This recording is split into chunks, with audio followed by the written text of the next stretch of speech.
Good morning. Just another little blip here, and I'll be right with you.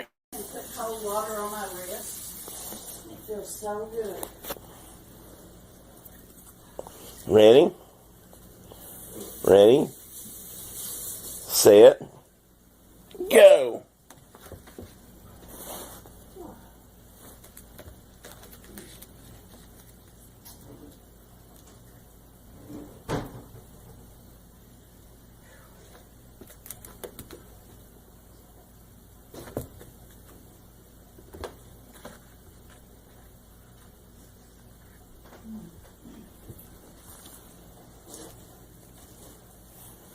Good girl. This little bag that I got from Art. Ready, set, go.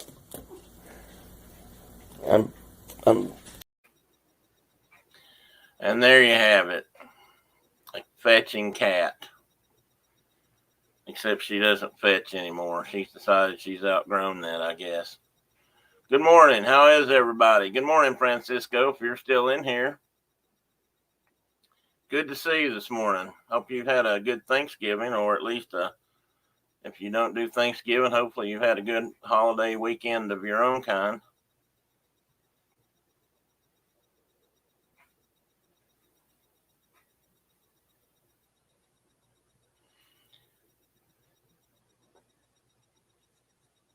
Looks like we're not going to have a pretty Saturday. Yesterday was kind of gloomy here. Started out decent, but then it kind of went to pot in a handbag, so to speak. Oop, let me get back over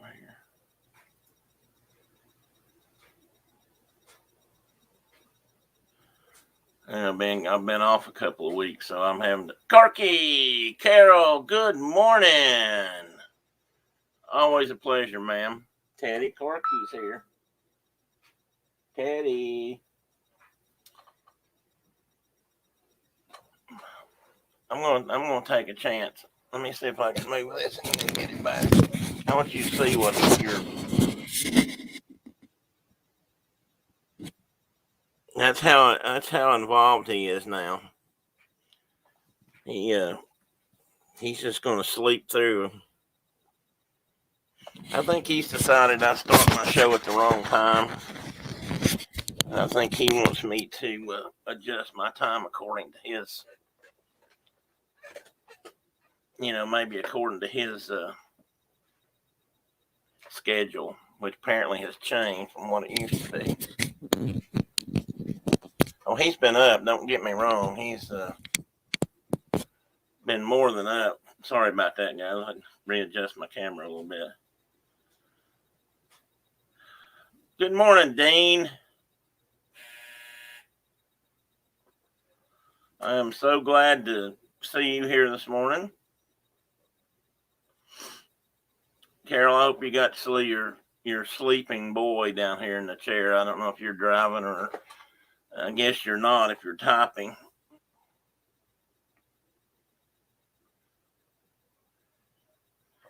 She said hi, Teddy.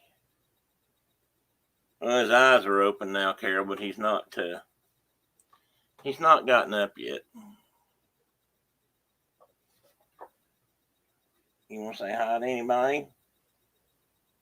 You ready? No, he said he needs a few more minutes. He's got to get his hair done and all that, I wish he could get his claws clipped while he's at it. In the locker room for swim class or something else this time?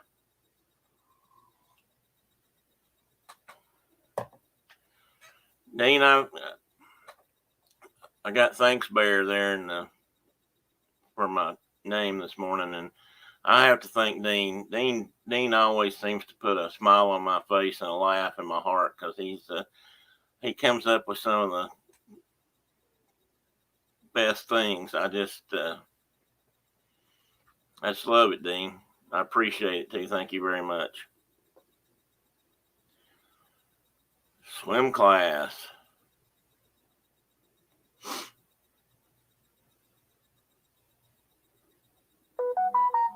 Well, Carol and Dean, I haven't asked you guys. Francisco said he had a great Thanksgiving. How about you guys? How did Thanksgiving go where you're at? I can imagine that in Dean's case, it was warm and sunny. I don't know about Carol. I'm not sure what the weather. I was in Ohio. I know that it was chilly up there last week, so I can only imagine it is in Michigan as well. And I'm going to talk about Ohio a little bit.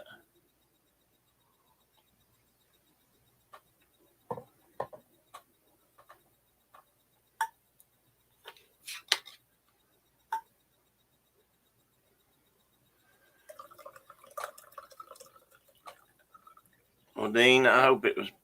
You said it's okay. That sounds like there's more to it, but I won't probe. But you certainly deserve a happy Thanksgiving, buddy.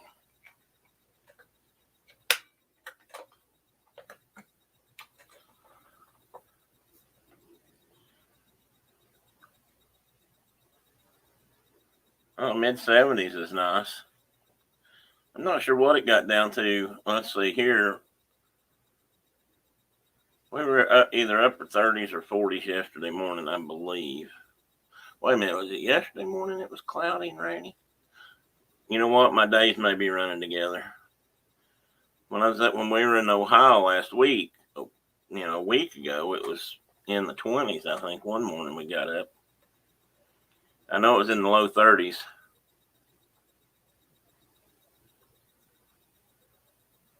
I guess this is sort of typical Tennessee weather anymore for Thanksgiving. 28. Well, that's a nice round number, Carol.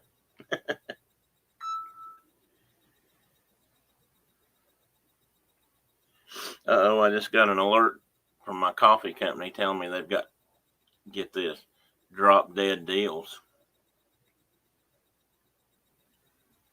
I was actually, well, according to my phone, it is currently 37 degrees at the airport.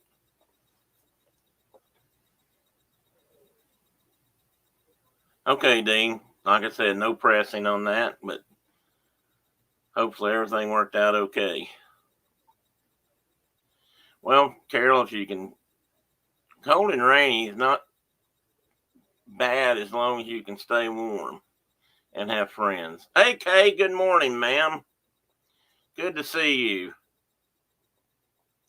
Always a pleasure. Thanksgiving mornings for me used to mean, when I was a younker, it used to mean an early morning rabbit hunt with my dad and my uncles and cousins and my grandfather and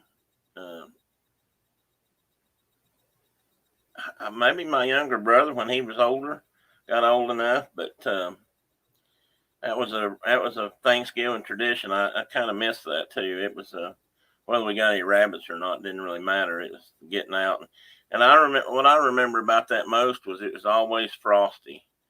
I can remember walking through the hayfields, the mowed hayfields and stuff, and trying to jump a rabbit. And sometimes it was cold enough the rabbits didn't really want to get up. I don't think they just kind of sat there. Of course, if somebody was going to shoot me in the cottontail with a 12 gauge, maybe I wouldn't have jumped up either.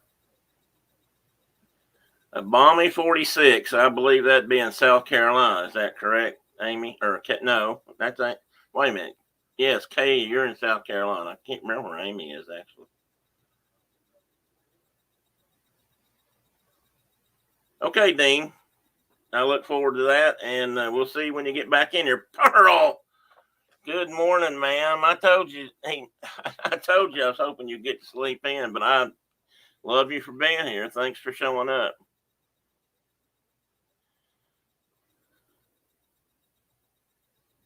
I hope you had a decent Thanksgiving.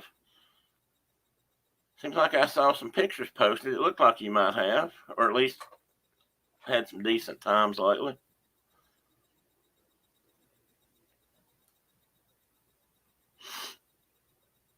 John, Surf Bum, good morning, sir. You know, I need to catch you one morning and bring you on as a guest. I've seen you on live now with somebody the other day and realized, of course, maybe I don't want to do that. You're a handsome fellow. You got to be careful who you invite on these things because you don't want somebody that's too handsome because, you know, it takes the shine off you. And if you're already not very handsome, I'll have to think about that. And I'm kidding, but I will have to get you on someday. You're in your truck. Does that mean you've been fishing this morning or going fishing? It's probably already too late. Probably already coming back.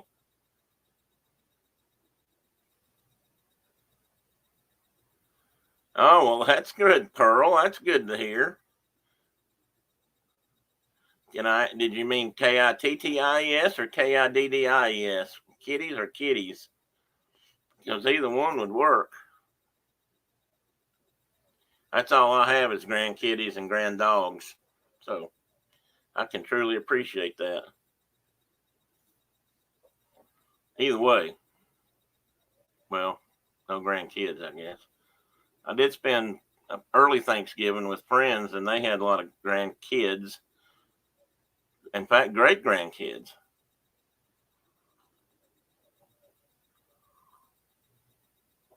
Oh, well, good luck, John. I hope you catch several. So you did mean kitties. My kitty's asleep. He's on strike.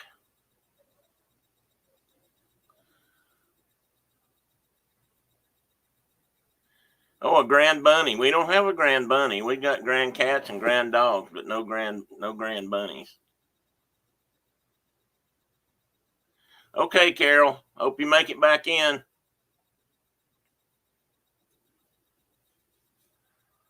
Let's see, Pearl. We probably have at least 6 grand cats.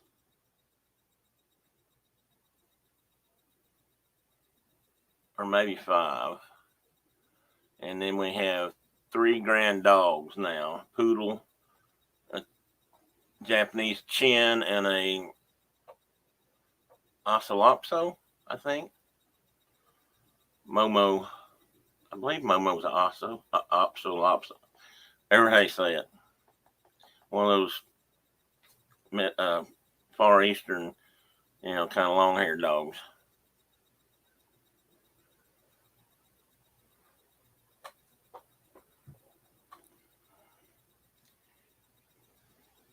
We figured out sometime back that we weren't going to have any grandchildren.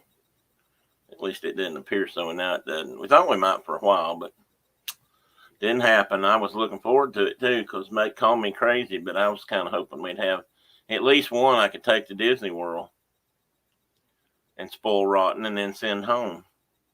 Because that'd be what they'd get for, me spoiling them rotten and having to bring them home.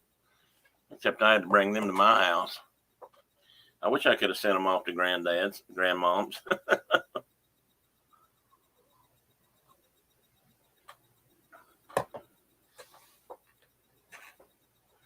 I need to bring them on some. I need to bring my girls on sometime. Let them talk about the business they're in now. They're both in the auction and estate business, estate sale business, and seem to be doing pretty good. They've had some interesting sales, I must say.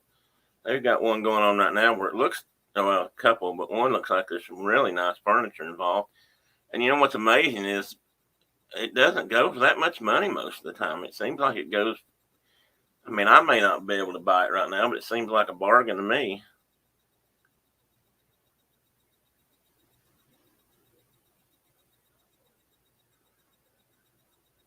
Well, Pearl, I'm okay with it. I have to be, but I would like to have had the opportunity to take some little kids back to Disney World. I would do it now, but they really society tends to look down on old men that take kids to, takes up kids and takes them off to Disney World and stuff. But if I could go down there and adopt 2 or 3, just while I was there. but I'd get to pick because I've seen a few I wouldn't want to have with me. Or if they were, I'd have to have some ground rules set. I hope that's something that's not lost forever. That I used to sit at Disney World and just people watch and stuff, and sometimes the little kids would come around, or be around, and you could attract their attention, or maybe they'd see you sitting there, and it was always kind of fun for me to turn not fear but caution into a smile by doing something goofy or saying something funny, or through permission of the parents, offering finding a quarter behind their ear or something. No, Pearl, you're not entirely wrong. I mean, it's I want to go back. I still love Disney for what it is, what it was, but right now it's not the same. I don't think it is either. I think there's definitely there's a paradigm shift going on. Maybe that's not the right use of the word, but okay, Kay, we'll be here. I don't know. I think there's this has been true for a long time, but it's probably even more poignant now. I think when some parents, any parent that spends that kind of money to take their kids to Disney World wants to have the best time they can and show the kids a good time and everybody have a good time. And I get that. But at the same time, I think it also puts pressure on parents sometimes to make sure everything's just absolutely perfect. And that puts a lot of extra stress on people. And hang on just a moment, folks. Pardon while we take a moment for our sponsors. And today's sponsor is Buttermilk Biscuits. Okay. Sorry about that. I forgot to shut my door. If Brenda turns on her computer and decides to watch upstairs, then I echo. I forgot to do that. Well, you have a right to your opinion, Pearl. I'm not going to get mad at you if you don't agree. I mean, if you don't sing the party line, you know that, though, I think. But I hate that it wasn't as good. I mean, I do hate that for you. But I do kind of get some of what you're saying. It has changed. I mean, there's things going on there that are, if they continue to evolve, I think will not be good in the long term for Disney or Disney Files, and just lower the Disney. It's going away. It's gone further away certainly from the Walt days, and then I have to admit Michael Eisner days, and to what it is now. I probably can't blame all that. I don't blame all that on Chapek. I mean, honestly, the stockholders had to be to blame too, because evidently that's what they want. They want their pockets lined. They don't care about the magic. And I'm not trying to get on anybody's Disney hate list either, because I do love Disney. I love what it stood for, and I think what it can stand for.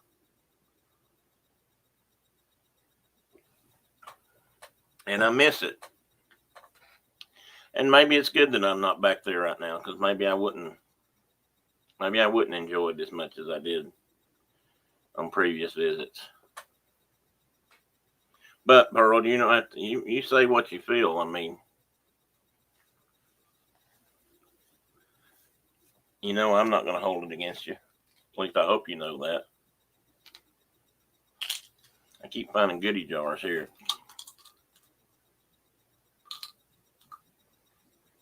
Little pill bottles turned into tiny tool holders. Surprised Mr. Paycheck didn't.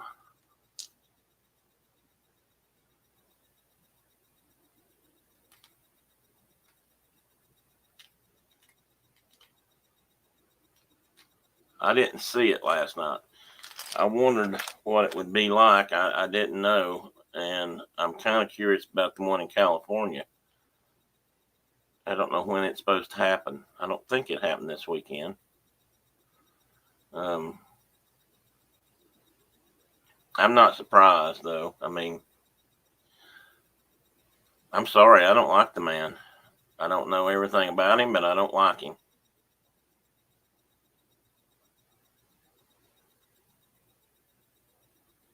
Well, that's sad. I hate to hear that.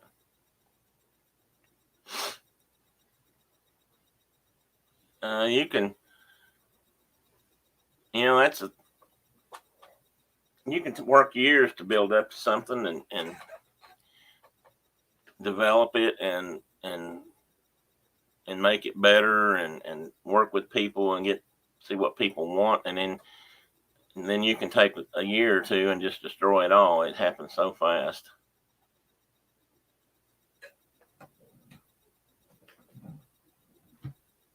And I'm sure some people would disagree with. I'm sure there are people out there who are big Chapek fans, but I'm not one of them. I've not seen anything yet that he's done that, to me, makes a whole lot of sense, or that seems. The only thing I see him caring about right now is the stakeholders, or not the stakeholders. I consider myself a stakeholder, but the stockholders. And I used to own a stock, I think, but I don't think I own any now.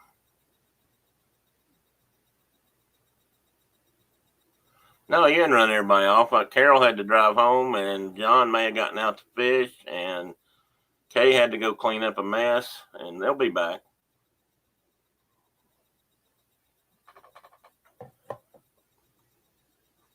I don't think you've run anybody off, Pearl. I wouldn't work. Don't worry about it.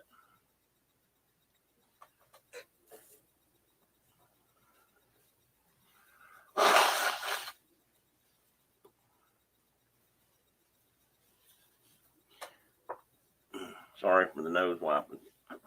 Here in the last week or so, my nose has run off my face.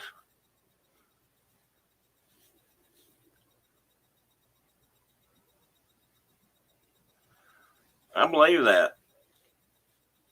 I mean, they still haven't brought people back. I mean, let's be honest. If the crowds aren't there now that they used to be, it's because the prices. People are ready to go places. There's John. He's still here. Big thumbs up. I mean, to me, it feels like paycheck, Chapek, paycheck. I used to have another name for him. Now I can't remember what it was.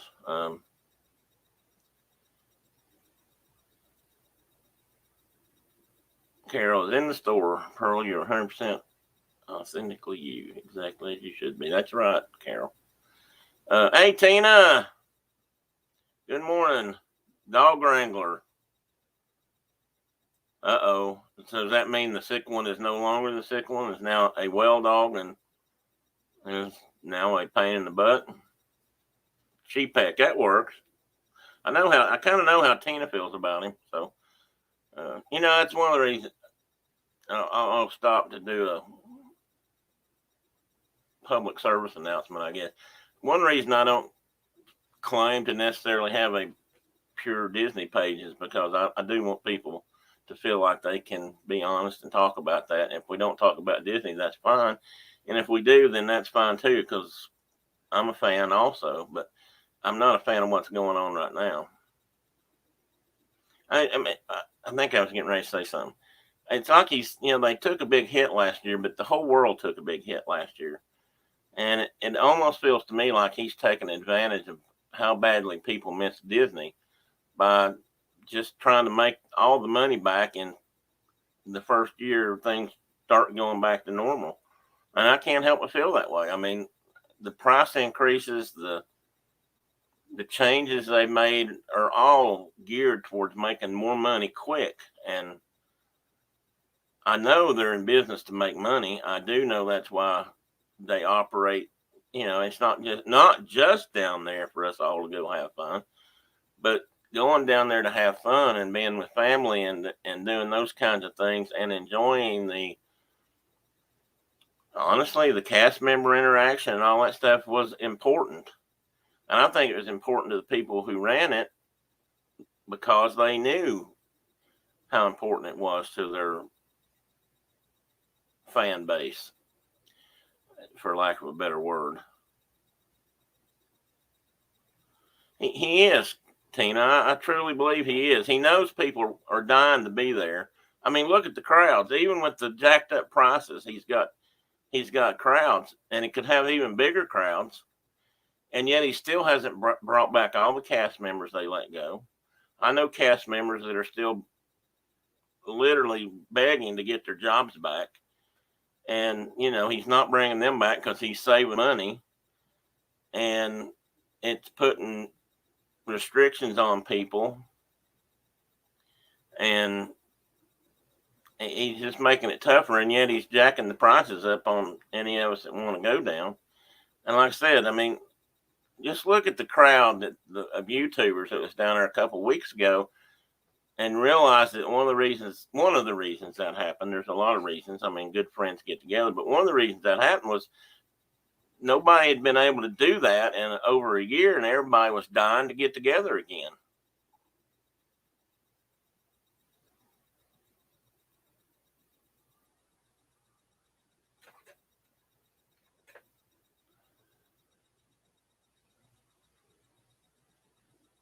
Yeah, I don't disagree, Pearl. I mean, I know they took a hit, and I know they lost money, as in projected revenues. I mean, I'm like you. I don't think they went broke by any means, but I think I remember what they were right after 9/11. They dropped prices and that. Yeah, they did, Tina. And this time they don't have to drop prices to get the people back. They just have to open the doors, or they just had to open the doors, and people would have flocked back. And you can't tell me that they wouldn't have made that much money back and maybe more. I mean, you take something like Disney away from people for a year when they're that people are, I hate to use the word fanatical because that's probably not the right word, but people who love Disney that much, they're going to come back. And when you take it away from them for a long time, they're going to come back in droves. And just to jack up the prices because they're going to come back is ridiculous. I mean, it's absurd. Well, it's robbery. I mean, they're really taking advantage of people. And I hate that. I really do. They will make a lot of enemies. They're going to turn a lot of believers into non-believers. Into non-believers. I mean, the reason, let's face it, it's always cost money to go there, but the reason we went was because we loved it. The magic overrode the cost, at least for the most part. Maybe it didn't. Maybe it's still just as hard to pay for, but it didn't. There was something there that made it worth it. And now that that's gone, I mean, now that that's not, I don't know. It is. It is taking advantage of people. I'm sorry. That's just the only way I can look at it. I think they could have done all that stuff. I don't even think, Tina, I don't even think they would have had to drop prices. And they could have added a few things. Yeah. I mean, they were already in the process of trying to add things. They slowed everything down. I mean, look at what they did to all the new attractions. I mean, they all but stopped. Now, I know they had to do some of that because of COVID restrictions and workers. I know that, but they didn't have to stop everything completely.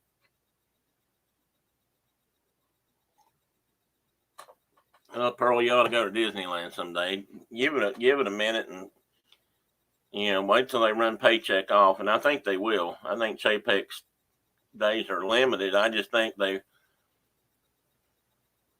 whoever put him in charge to do this, and then knew he'd make enemies, and they'd get rid of him. I do believe that. Yeah, Tina. That's kind of what I'm trying to say too. You said it better, but that is true.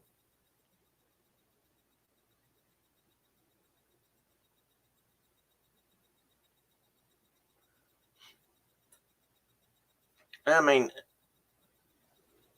over the years they've done things to cut costs. I mean, let's face it, just about all of us miss the nighttime parades, which, unless you're there to pay for a special evening at Disney World, that you don't get. I don't think you get them at Disneyland either now.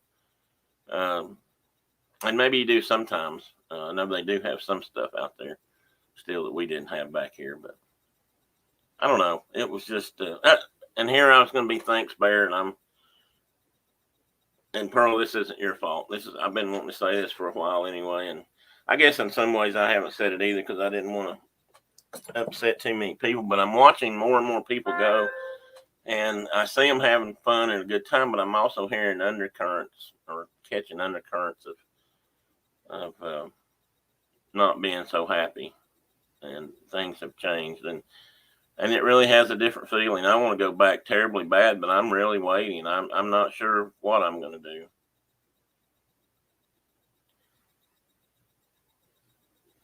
Not as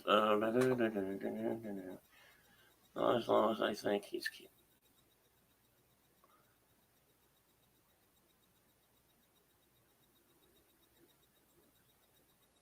You could be right, Tina. I think they'll notice it eventually because I do think people will.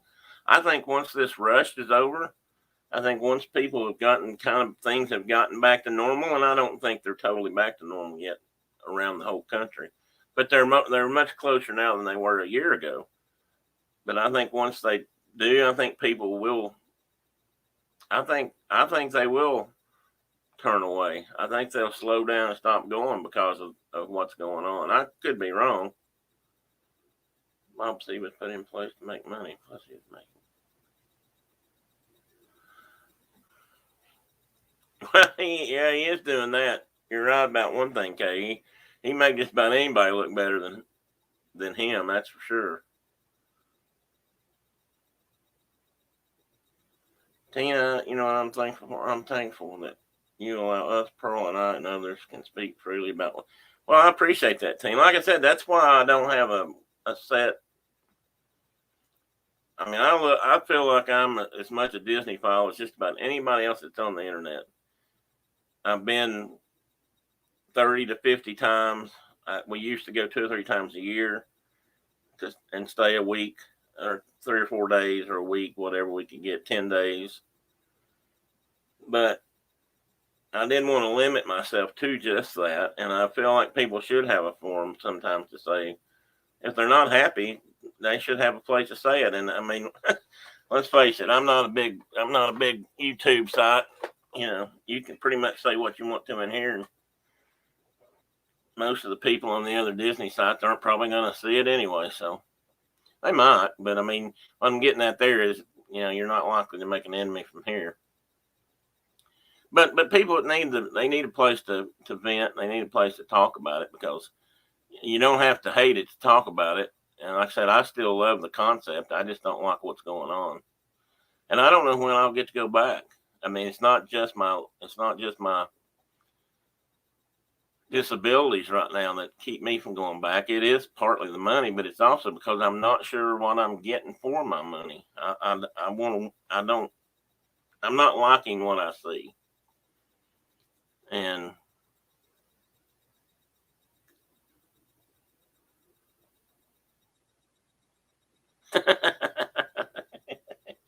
that's another reason, Pearl. And that's not a thing against. I love most of the people that stream from Disney World. I watch and appreciate, and I watched them last night. I watched them most of the week. I've enjoyed seeing the Monarchs at Disneyland. I just about always watching Josh and Jenna. I like them. I mean, I don't know many of them personally, but I enjoyed their streams. But yeah, I mean, let's face it. Somebody like me who can't go to Disney World 2 or 3 days a week really can't compete on a national level or whatever we want to call the internet spectrum when you can't go but maybe once a year. Now that doesn't mean I won't try to do it if I get down there, but it's just that pool's a little full, and And that's fine because honestly, I feel like I have other things to offer and talk about. I mean, how many of those Disney streamers that you know right now could talk about anvil weights or horses or American history?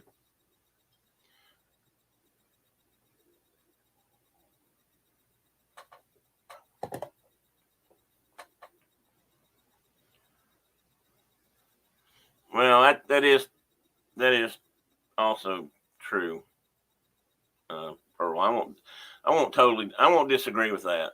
Um, and I'll be honest, I have felt like I tried to fit in, and I don't feel like I always fit in, and that's my fault in part because I shouldn't feel that way. I don't need to feel that way. It's not, I'll admit and confess that during COVID and while I was even less mobile than I am now, I reached out and I really wanted to become part of that family. But there's another reason for that too. Though I'll have to admit that I've lived around and with people for a long time that didn't understand my Disney attraction, my love of Disney. So if you don't, and my family, my not in the immediate family, my parents when they were alive, my in-laws, my a lot of my co-workers, people didn't really get into the whole Disney thing like I did. And so, it was fun to meet up to get to know that there's streamers and stuff out there who really know what I mean when I talk about my love for Disney.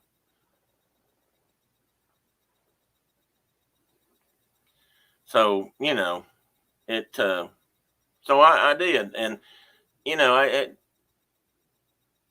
was thinking, I need to apologize for this probably, but I was on somebody's stream the other night just hanging around.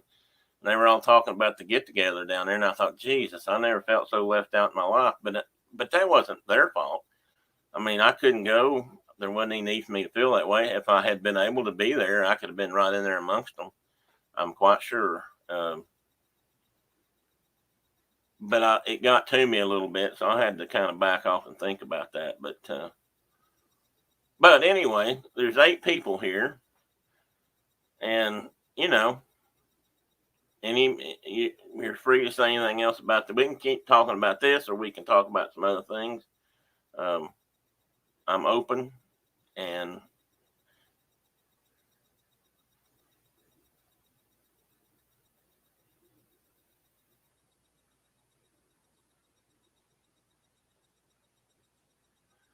yeah, I mean it did, Pearl, and I'll admit that. I mean, and that's why I say it got to me, and I shouldn't. Sorry, guys, my hair looks a little rough this morning. Um, I didn't totally beat it into submission. To have so little hair, it has a mind of its own.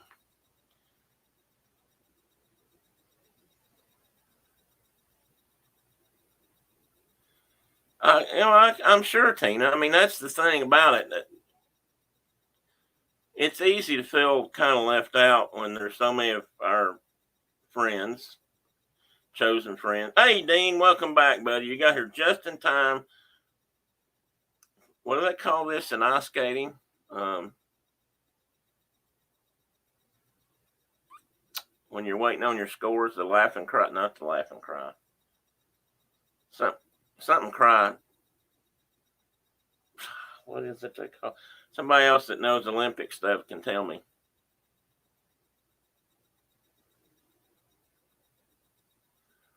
Well, that's true too, Pearl. I mean, I get that.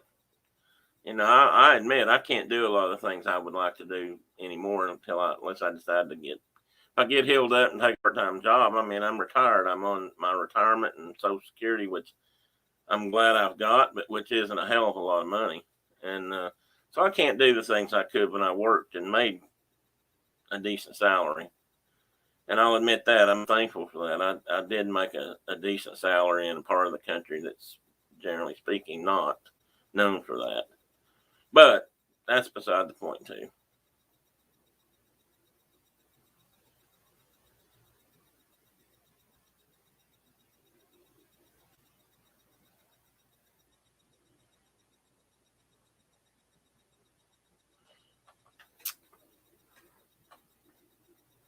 You talking to me or you talking to Pearl, Carol?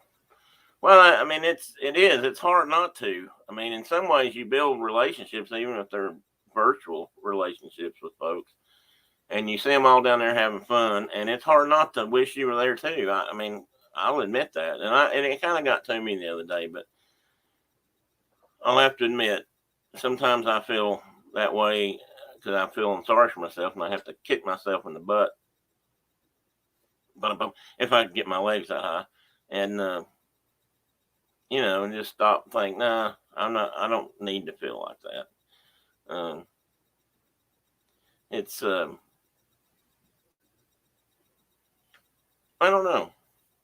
You know, this community has done so much good for so many people since I've been here, and I think we have an opportunity to do that again, and we'll have more opportunities. And I think a lot of people, if they can, help, and if they can't, they find other ways to help if it's not monetary. And so I think there's a lot of good there, even if sometimes it feels left, if we feel left out. Hey, John, you made it now. You made it home or to a new fishing spot? Because I want to see, if you got fish, I want to see pictures, buddy.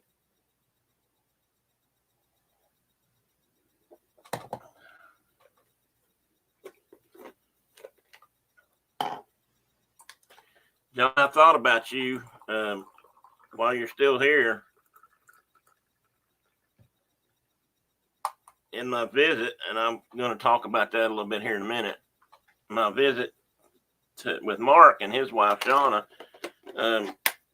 we were talking about, their honeymoon and stuff. They went to the Outer Banks and did a lot of fishing while they were out there. I guess they rented a 2-seat kayak, ocean type kayak or something, and paddled around and did some fly fishing and just fishing in general.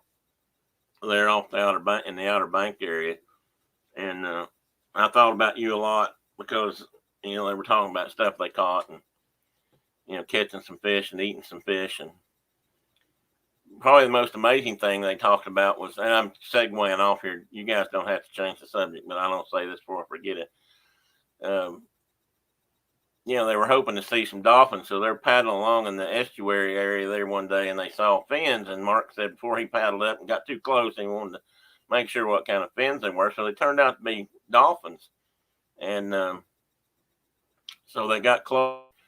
And he said before it was over with, they were surrounded literally by hundreds of dolphins in this area feeding, and circling the fish and doing all that stuff.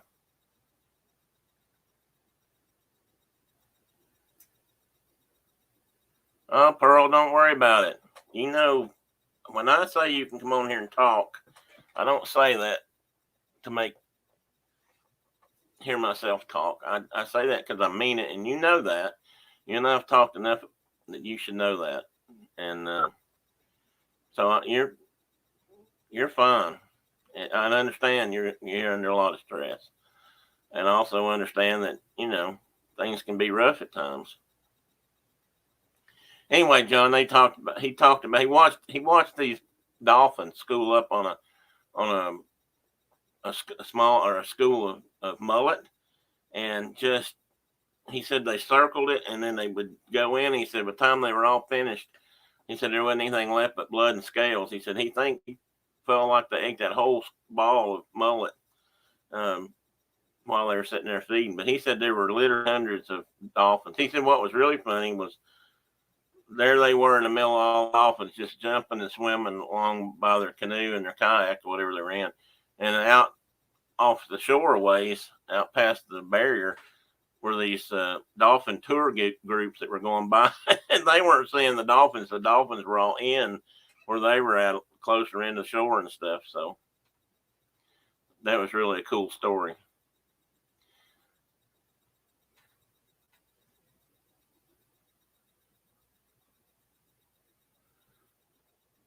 Carol, that's a good way to put it. I guess that's kind of how I feel. And here lately, again, apologize for my runny nose, guys. You just have to bear with me a little bit. And I forgot what I was going to say.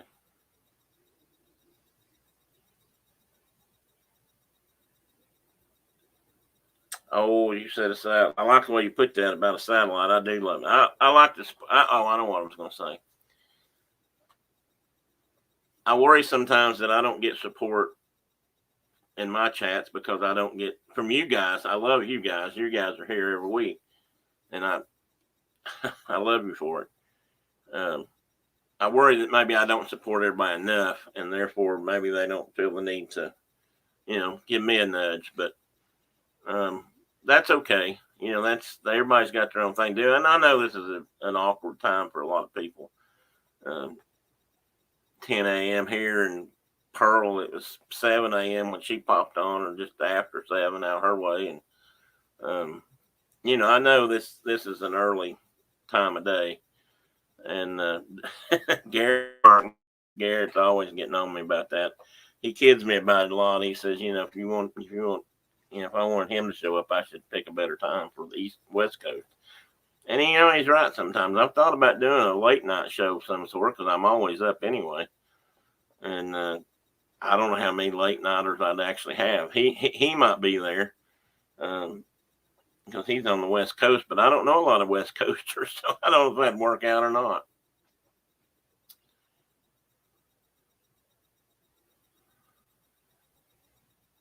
So let's again, we can continue this, and just because I changed the subject doesn't mean it's because I want to go away from that. I just want to say a few other things before my mind gets too boggled and I forget to cover some of the topics I wanted to cover this week, or a couple things. I know you guys are probably looking at each other virtually saying he has topics, because I know I chase for a lot of rabbits and squirrels up trees and rabbits down holes, and I know I don't, but that's me.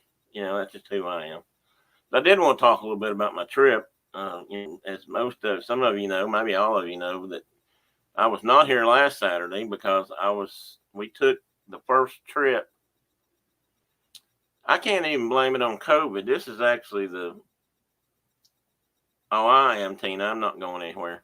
I could sit here and talk to you guys every day for a month. I mean, forever. I just like to talk. I'd probably sit here and talk to myself if I was the only one around. So I've been cooped up for a long time now. It feels like, and I miss the camaraderie, the interaction with people. So I'm here, and I'm doing something I wanted to do for a long time, even before I retired, much less before I got hurt.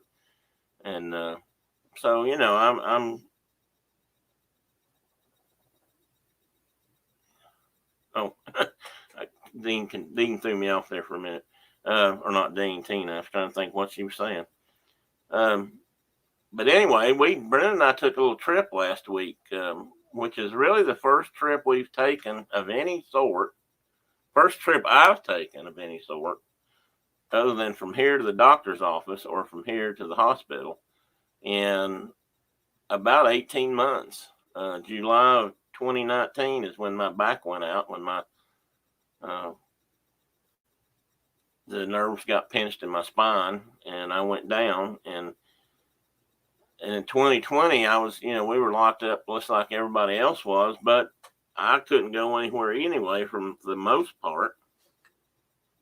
Now, wait a minute. Let me back up here.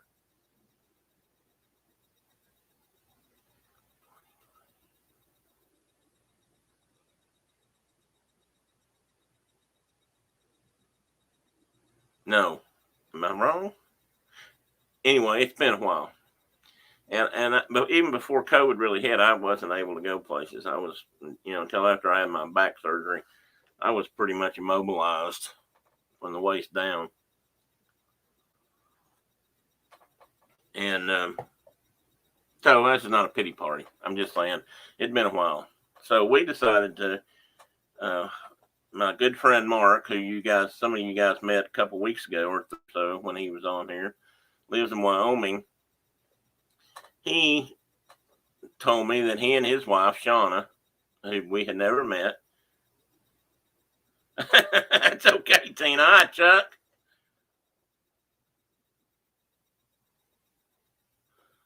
Well, good, Chuck. I appreciate that. Tina, sign him up for an account so we can be a subscriber. I'm not, I'm not really out here hunting subscribers, but man, I would like to break 100. I'm so close. I only need 11. Anyway, um, Mark and Shauna were going to come back east for a weekend, and I get kind of have an early Thanksgiving, which was smart. So they missed all the Thanksgiving rush. I hope most of it anyway. They were going to fly back from fly out of Salt Lake City. They live in western Wyoming, and that's the closest place with a big airport is. Hey, Don, good morning to the I started to say the hitchhiking state. We could call it that because Tennesseans went down there. I guess we hitched a ride and went to Texas. Good morning in the Lone Star State, ma'am.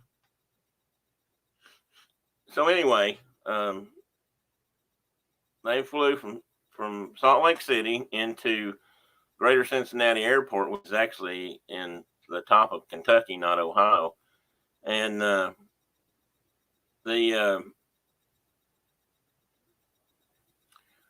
Dean, you're just killing me, buddy. He threw me off again. You said, "Oh, Don," and then, "Oh, I meant howdy." That's well said. So I got the bright idea to not pass up an opportunity to go see him. I hadn't seen Mark in 15, probably closer to 20 years. And I hadn't seen his parents in at least that long. And they do live in Southern Ohio. So I actually, without asking my wife, I probably don't need to mention that to her. I volunteered to, instead of them having to rent a car at the Cincinnati airport, I offered to pick them up at the airport when they arrived and drive them over to his parents' house for the weekend. And we spent the weekend there. Brenda and I actually got a motel room in nearby Jackson, Ohio. It's the nearest town they live in. It's about 8 or 10 miles from their house. But so we left here about 9 or so or 10 o'clock on let's see, what day was it? Wednesday, last Wednesday, a week ago Wednesday. And we arrived just a few minutes, a little bit before they did, which worked out perfectly time-wise. And picked them up, and we got to meet Shauna, who is a lovely, lovely lady. I hope someday. Well, you know what? I think Miss Brenda has probably gone upstairs and taken a nap.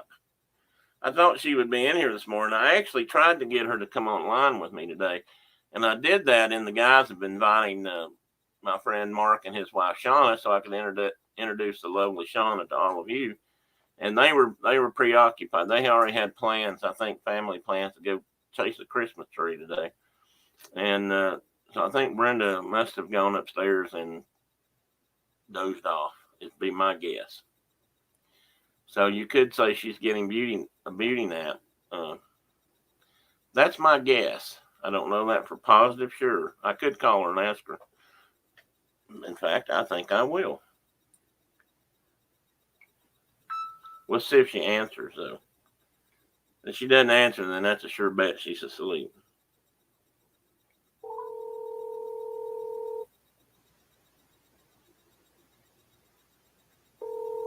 Our kids make fun of us because we call each other when we're in the same house.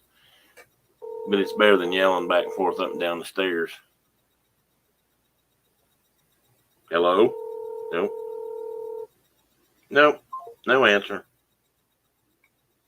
I will tell her you asked Tina, and if she wakes up in a few minutes or she answers the phone, I'll see if I can get her to hop on for a little bit. I think she was going to join me until, I told her, Mark, speaking of the devil. Hello. Hey. Miss Tina was just asking how you were today, and I said, probably taking a nap. So see, you were missed. You should be in. If you decide to come in and chat with us, you're welcome. Okay, Okay. Bye-bye. I'll be right. Yes, I said chase. I meant go out and get one. I don't know if they were actually going to cut one somewhere or if they were going just to buy one or what, but I think they were going to go try to find a Christmas tree. Is what I meant by chase. That's just my terminology. Surely you guys have figured out that I use different words for everything.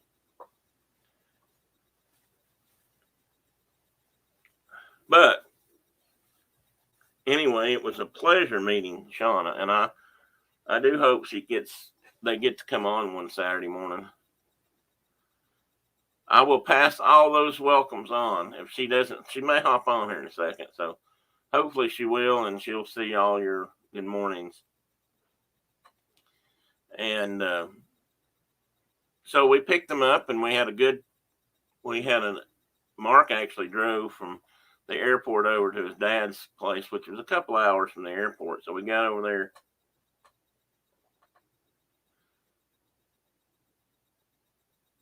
Well, that's okay, Tina. I can stand that. So it actually gave us a couple hours to talk and kind of get to know Shauna a little bit. But before we got into the chaos of the house,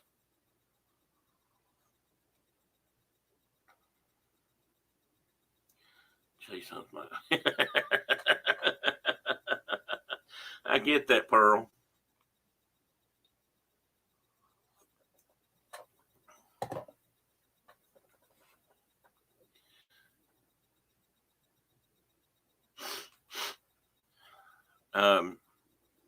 Again, I'm sorry about my sniffly nose, guys. They brought that home from Ohio too. Actually, I think it was like this up there. No, Tina, that's not running trees in Tennessee. These are running trees out in Wyoming. And trees out on the Great Plains and in the Western Mountains, they might have to run occasionally. It's a different evolution of the tree out there.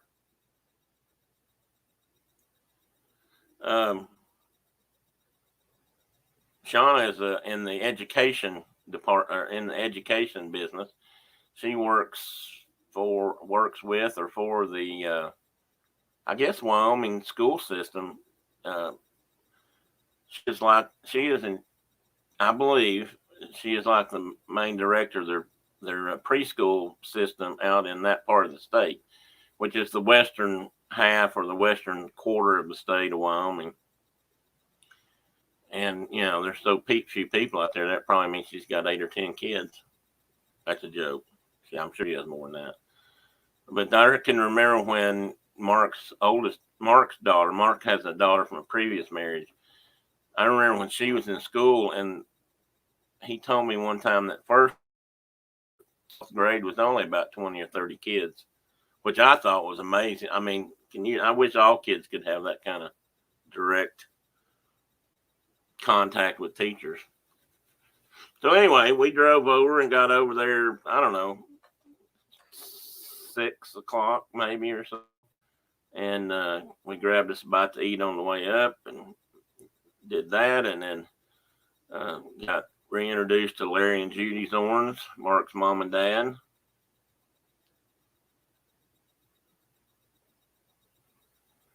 I think Pearl's trees out there might be too big. If they would run, you would feel the ground shake. But then again, maybe that explains earthquakes on the West Coast. Well, think about that, Tina. Topic for discussion next week will be earthquakes and trees. Are they really caused by running? And I'm trying to think if anybody was there when we got there that night. Seems like Mark's sister, Lisa, was there. And maybe his niece, which would be Larry and Judy's granddaughter, and her her kids, which would be their great grandchildren. So there was quite the spread of people there that for the weekend or off and on. The kids were there, good or bad. Yeah, it was good, but it was just a little bit more chaos going on. But they were fun. The boy, there was a boy named Riley and a little girl named, no, she was Riley. His name was Barrett, I believe, and he was quite the character. And she was a good kid. Actually, she was fairly tame compared to Barrett. Barrett was he come with, he's smart.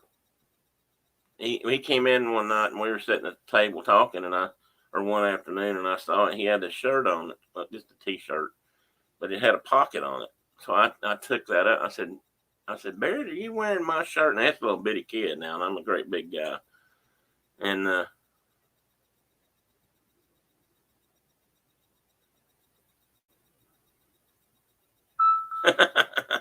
well, Tina, never be afraid to ask a question. They always told me there's no stupid questions, only stupid answers. So hopefully I'll give you good answers too. Oh yeah, I just asked my husband if I could spend $100 on something. He hasn't answered me yet. Yeah, my wife treats me that way.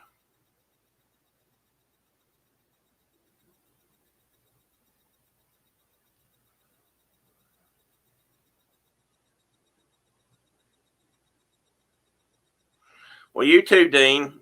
Sorry about having to leave to do menial labor there, buddy. Housework is just one of those things. But if you get finished, come back. You know me, there's always a chance I'll still be hanging around. So anyway, we got to know the kid. Oh, I was the t-shirt. So I asked him if that was my shirt he was wearing. Of course, I don't have a shirt that looks like that. I said, that looks a lot like one of my shirts. And he said, it was his. I said, wait a minute, let me look. I said, does it have a pocket? I said, all my t-shirts have pockets on them. Is that got a... And so I told him I believe that was my shirt. And he said it was too little.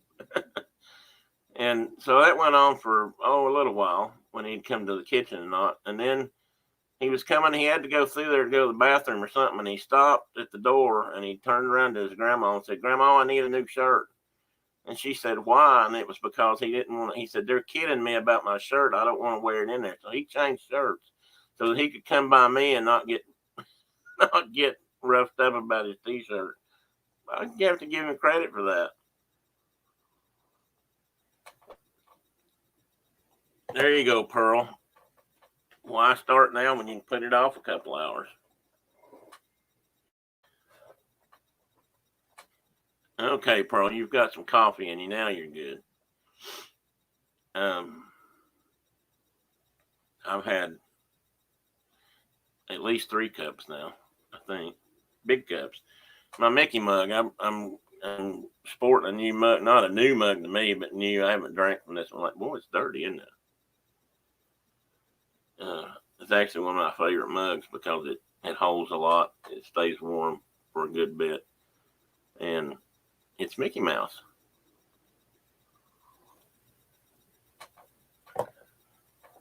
So anyway, we had fun with the kids. Got to hang around with family. Got to hear a lot of good and bad things going on in the family, and hopefully didn't get too exposed to anything we didn't already have.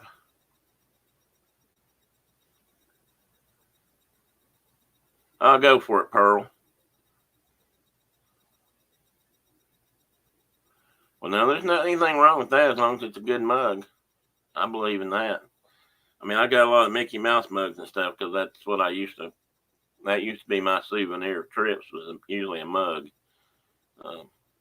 either something I didn't have or something that was available at the time, or I have some from hotels we stayed at. So that was always kind of a memento for me to bring home. So anyway, that turned out to be a pretty good trip. So we got to hang around and just catch up and do a lot of talking and learn all about things going on in Ohio that we hadn't heard about lately, and learn more about what's going on in Wyoming, and just generally good conversations for the most part. And sat one afternoon and watched old westerns on TV with Larry, Mark's dad. and just, drank coffee and just kind of had a good time. I did try to do a live stream. I don't know how many of you caught that, but on the way up there, I just decided I'd try to turn my camera on. This was my phone. This was last Wednesday, or Wednesday we went up, and I've streamed for about 50 minutes, and but I couldn't get my camera right. I had it in portrait instead of landscape, and I couldn't get it to turn around. I think sometimes I might have been upside down, and sometimes I might have been sideways. Garrett laughed at me. Garrett was on there. He kind of made fun of me, but at the same time, he said, "No, keep doing it." I think he just wanted it for the comic relief. I've still got to discuss that with him, but it's out there. If anybody wants to see me trying to make a fool out of myself, it's still on the internet. It's on the internet. I posted it. What the heck, If you can't laugh at yourself, you shouldn't laugh at anybody else. But I learned a little bit, and I'll be trying it again. Excuse me, guys. I apologize. My manners are terrible today.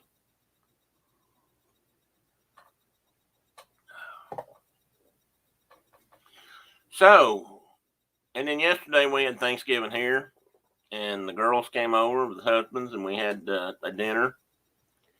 Actually, bigger dinner than I expected. I mean, we kind of talked about not doing much, but I think Brenda decided that if she was going to do it, she was going to do it big. So we did. And we had the full complement of some turkey, some ham.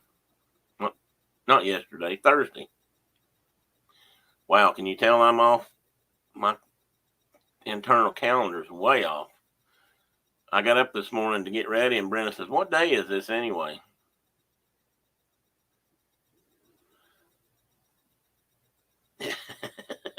Garrett. I'm going to guess that's Garrett. It might be early for the rest of the Monarchs to be up. I saw them at Disneyland pretty late last night. We're just talking about you, Garrett. Is that why you popped in? Were your ears burning?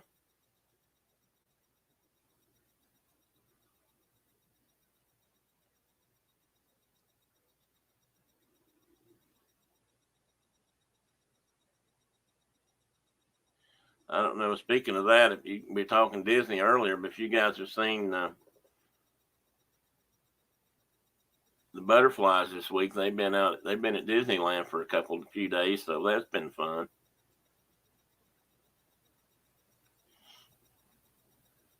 I have to admit, I still love watching like those guys. They've got Hannah. Hannah's a little older. Gabe is a young, enthusiastic kid, that's still seeing things through boys' eyes and seems to be always, I'm sure this is not the case if I lived with him, but he always seems to be, having a good time and full of energy. That's based on how much he jumps up and down while he's on camera. But he's usually smiling. So, they're it's kind of my California adopted kid, so to speak. I hadn't told Michelle and Garrett that, so that might be news to them.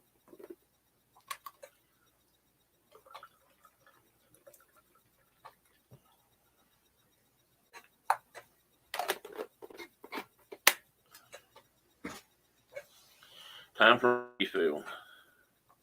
And I dripped on my leg. My thermos tends to, as good as it is, and it is good thermos, it collects condensation in the cap.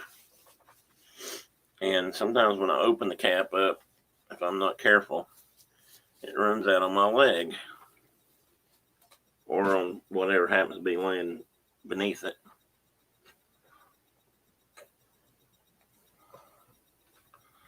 So what's the plan for today, Garrett?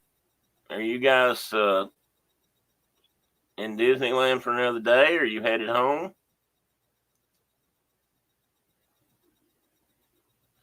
Now, the other guy's kind of a strange guy, though, Carol. He never seen him.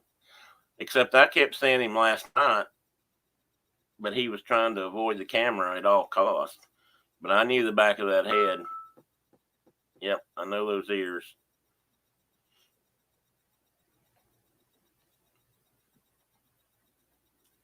And I did say, and he's, he ought to love. One thing about Garrett and COVID is it works with Garrett because he's got that mask on, so you can't ever see him anyway.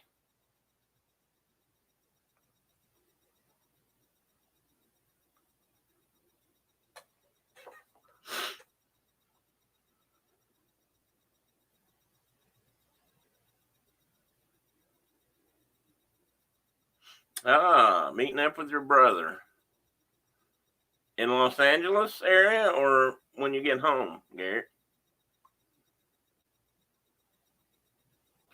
Okay, Carol, I can't see what that is.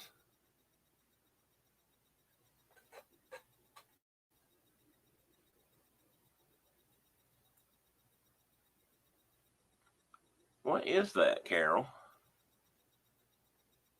A sad face? Maybe.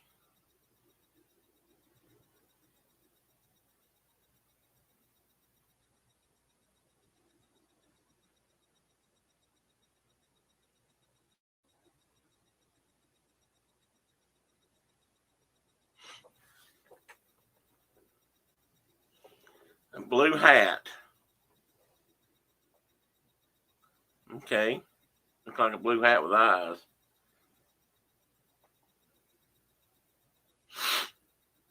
Now just remember, Garrett, either feed the kids early or don't feed them till you get home. That way maybe they won't be sick in the car.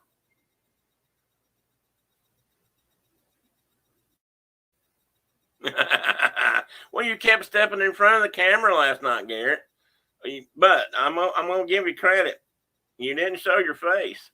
I mean, it's usually the back of your head. So, if you're gonna expose yourself to the stream. Oh, it's Garrett's blue hat. Okay. You're right. I should have thought of that. Well, I believe it. Well, let me put it this way, Garrett. If it wasn't you, your kids and your wife are running around with some other guy. But the ears look like you. That's the only part of you I could recognize, mind you. Are your ears and your voice. I do know your voice.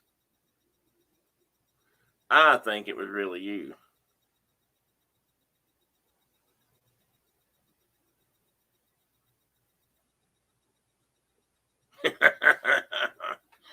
Always trying to throw a little sneaky part in there, Garrett. I don't think it's going to work. You got to look at the crowd you're mixed up with here today. We're not that easily fooled.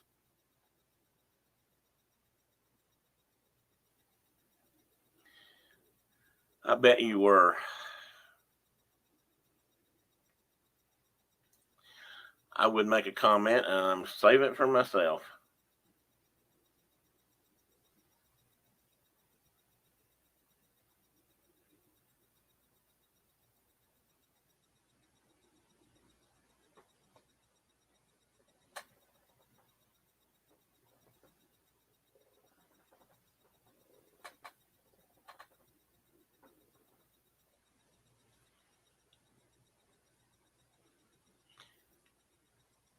Garrett, I was telling before you, I don't know if you were in here yet or not, but I was telling I think you were making fun of me on stream last week when I was trying to live stream from my car and I was sideways and upside down and, everything but the right way. You kept encouraging me to stay on. It was okay, but I think if I could see the other end, you were probably sending out texts. Go look at the bear. He's upside down. He's a goof. Did your other wife and kids know that your other wife and kids were at Disneyland? They might not appreciate that.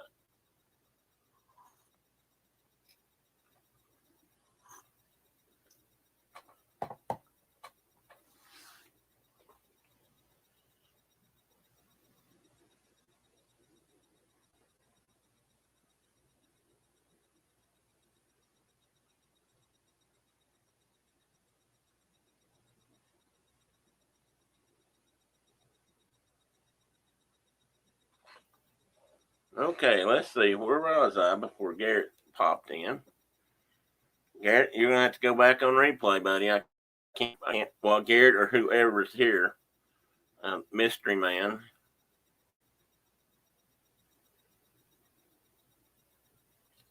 Yeah, it was Carol. I think it was about 2 o'clock. It was. It was. It was about when we were in Lexington, Kentucky, which was, we were about an hour out of Cincinnati, which we had to be there by 3. So yeah, it's about 2. My favorite type of coffee right now. My favorite type of coffee, K, is Death Wish, which is. Let me show you. I have a logo, a sticker. It's this coffee. And yesterday, as a kind of a pre-Christmas treat, I got 5 pounds of it delivered to my front door.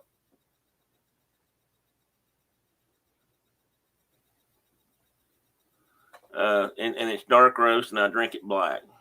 I've always drank coffee black. A couple of years ago, I started drinking a few specialty coffees like lattes and mocha mint chocolate things at Christmas, but I really don't like flavored coffees too much. Maybe if it's real coffee and then it gets flavored up a little bit, it's not too bad. I've never put sugar in coffee, so I'm almost afraid to get to liking it too much sweet because I have bad enough sweet tooth as it is. What teeth I've got left. You weren't live on that day, you mean, Pearl? And if I interrupted you and you were, I apologize because I didn't really know what was going on at the time. I was just traveling. Well, speaking of that, I'll finish my story a little bit. So Sunday afternoon, we started back home. We went back to the Cincinnati airport. Well, actually, we went to a hotel. Mark and Shauna had a flight out of Cincinnati at dark 30 on Monday morning, so they needed to be, at the airport at a hotel the night before. So we dropped them off. Wait a minute, I got. I'll get the other guy. Okay, you do that. You do that, Garrett. You go get him. Let's talk to him too.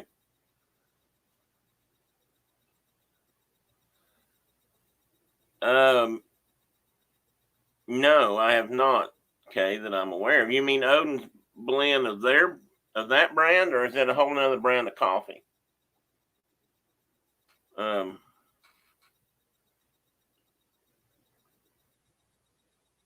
yeah, sweet coffee drinks are kind of a dessert to me too. Okay, or Carol. I haven't tried now. Death Wish makes some kind of a Viking themed lighter coffee. This is a dark roast that I drink. Um, well, that probably would have been. I might have been then, Pearl, because it was Wednesday when I was on the road. I certainly didn't mean to interrupt if I did.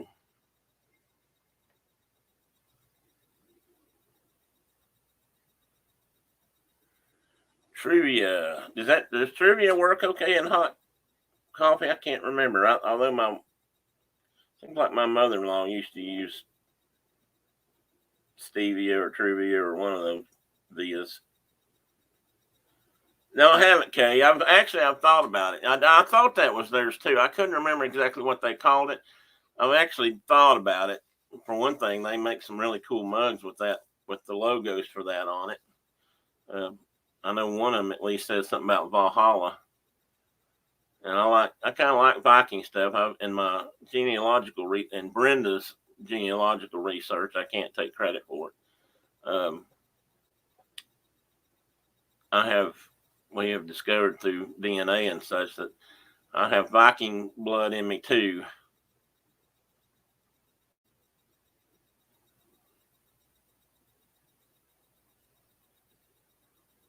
Oh, oh, Pearl, I'm sorry.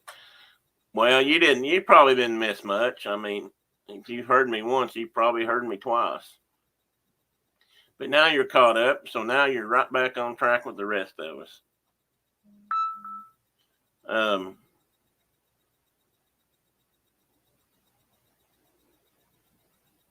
So anyway, I have some Scandinavian links tied in there, and then Scottish, Welsh, and Irish, so they kind of all link up. I figured we came across to Scotland,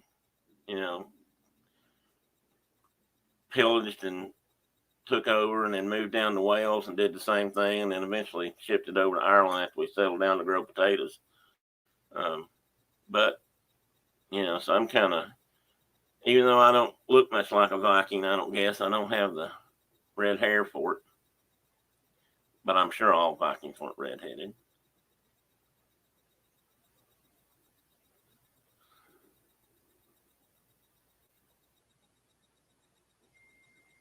That's true, Pearl. You are correct. I've kind of finally figured out that too, and quit worrying about that. I used to worry about that about every Saturday. I was stepping on somebody, but I can't. Like you said, there's millions of people out there streaming all the time. So, and some of you guys multitask. So, I mean, you're probably in somebody else's chats right now modding. Tina probably is for sure. Carol may be. Who knows what Garrett's up to? Although he's probably out rousting the kids and the other wife and getting them out of bed, whichever one he's. That's the problem with having two and the extra kids. You got to remember all the names and which one you're with, and the right things to say all the time. Because that's the bad thing about lying. You got to remember which one you told yesterday all the time. And the way my mind works today, that would not pay.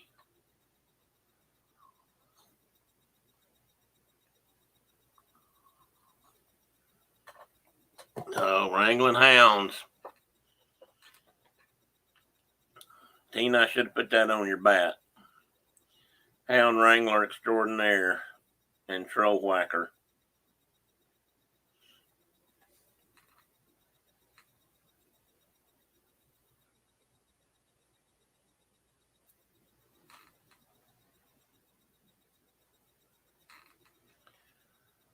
Whew. Let's see here. Carol, by the way, Carol, you still have a standing invitation to come on my show some Saturday morning.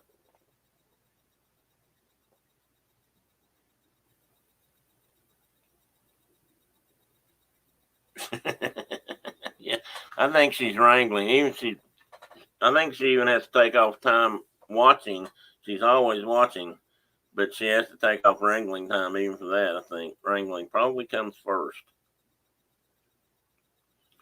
Well, Pearl, you know what? Maybe you need to find a reason not to get out of bed. I don't know if I would like to encourage you to take the day off and stay in bed as long as you can. But I have to watch myself or I can make a habit of that and just, and I don't want to do that. I'm trying to get myself up and back on a schedule again. I feel like I've been off my schedule. Can't use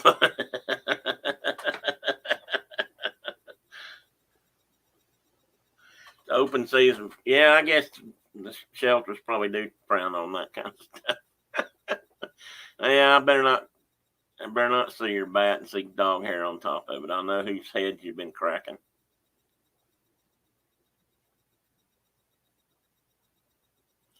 Well, Carol, if I can do it, you can do it. Trust me. And plus, I've seen you online one time and you did just fine. You're just too modest, or I don't know. I thought you did just fine. I'm sure we can have an interesting conversation. We can chase Michigan rabbits and squirrels, because you guys got black squirrels up there. See, we don't have black squirrels down here. I think black squirrels are so cool. I mean, they're just grays, but they're a color morph of a gray squirrel, same as we got, but they're black. jet black. I just think they're so neat. I never seen anything like that until I came to Michigan. And the first time I'm sure the first time I saw one, I probably about fell off the balcony at the hotel because pretty sure that's where I was at. Between the brat, the diva, and the hound. Height of a giraffe. Well, we had a giraffe here I didn't post any of those pictures, I don't reckon. We had Kelly from when Thanksgiving rolled around. Kelly brought her granddogs over. And the Chin, is a little bitty dog. The Chin's not as big as Teddy. Not that that's saying a lot, because Teddy's bigger than most cats. But she also brought her poodle, Eva. And Eva stands she's close to giraffe height. She's full grown now. Oh, so New York also has black squirrels. Well, I guess that makes sense, Tina. But I've never been in New York, so I couldn't vouch for that. Okay, Carkey says my 21-year-old was teasing and saying he was going to come on the Monarch stream and harass me. I reminded him that I could always hit him with the real wrench. You need to remember to tell him, Carol. You brought him into this world, you can take him out. At least that's what they used to tell me. I wasn't sure I believed them, but I also wasn't sure I was going to take a chance. And, getting thumped in the head with a wrench is not all that pleasant.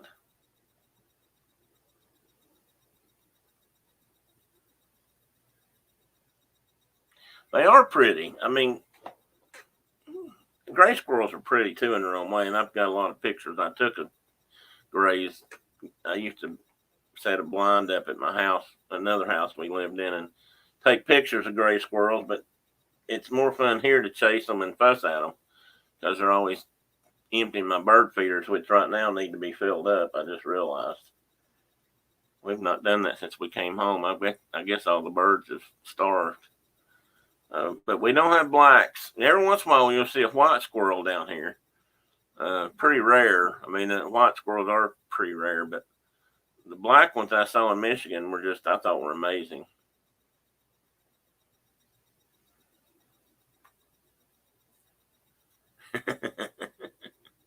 That's right, Tina.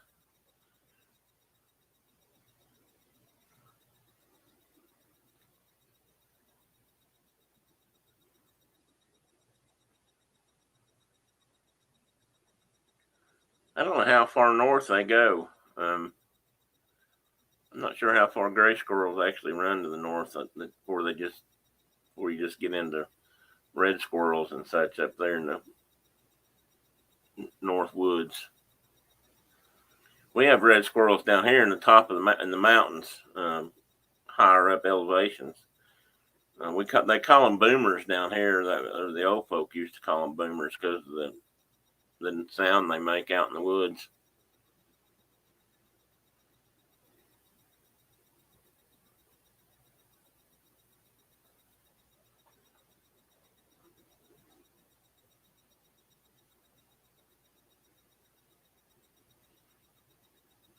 That's cool, Kay. I don't know that I've ever really looked for them down there. I don't remember ever seeing any in Florida.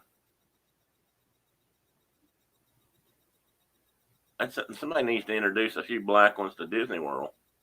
That'd be an interesting mix. Technically, it's not an invasive species because they're natural. They just happen to have a black substrain in the northern tier states. I don't know how far down they come. But compared to our just plain old mundane grays, I think they're cool. I don't know if you've ever seen a fox squirrel. I'm not sure how far up fox squirrels go, but I think fox squirrels are really cool. That's one bigger squirrel species that we have here. Of course, you get out west, you have a lot of ground squirrels, rock squirrels they call them, and things like that are big too. But fox squirrels down here Some of them are about cat size, not teddy cat size, but pretty big. And they don't do as well in trees. They're not graceful like gray squirrels. They're in fact, they're pretty awkward. They just about rather stay on the ground if they can.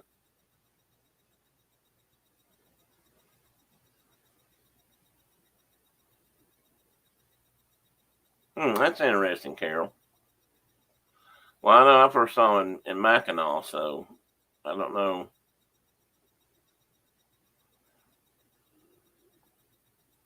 We also have flying squirrels here. We have a southern species of flying squirrel.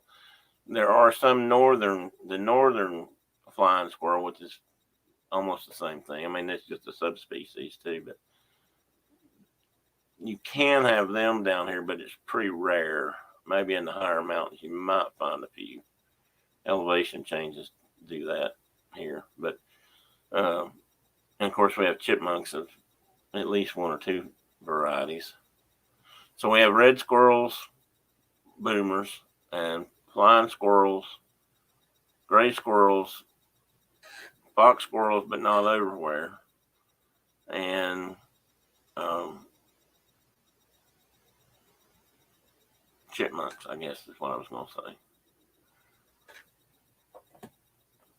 Tennessee has a pretty good variety of wildlife, and what we have a lot of are fish species, aquatic species of various ilks.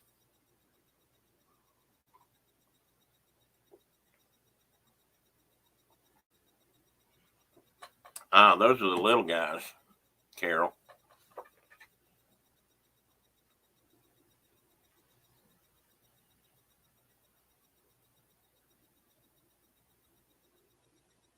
Do they have tufted ears?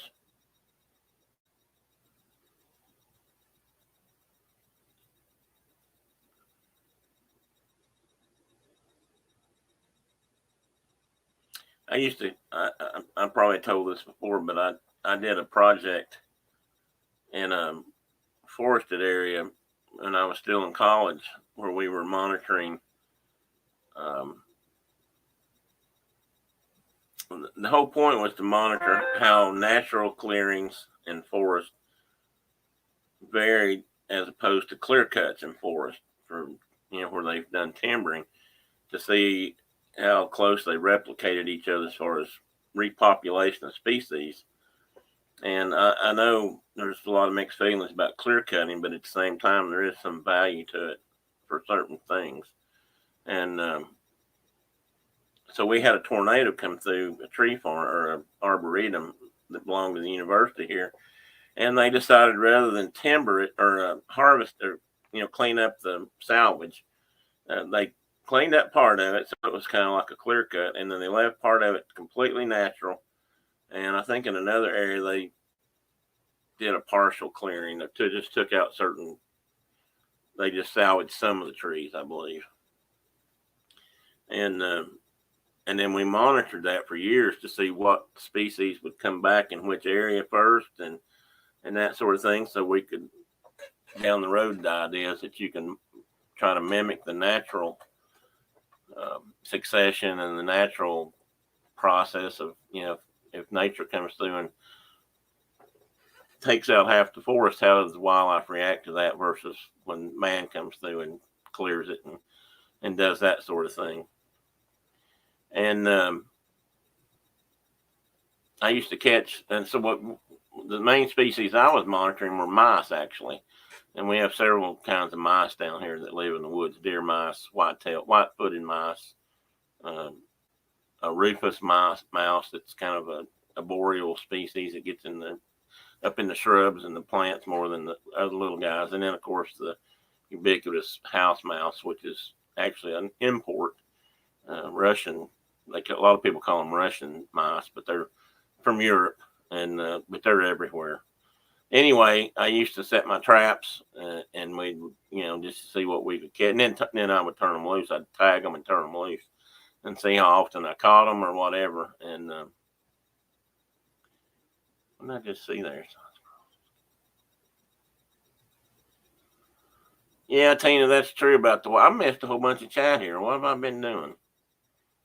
I missed the whole thing about white squirrels.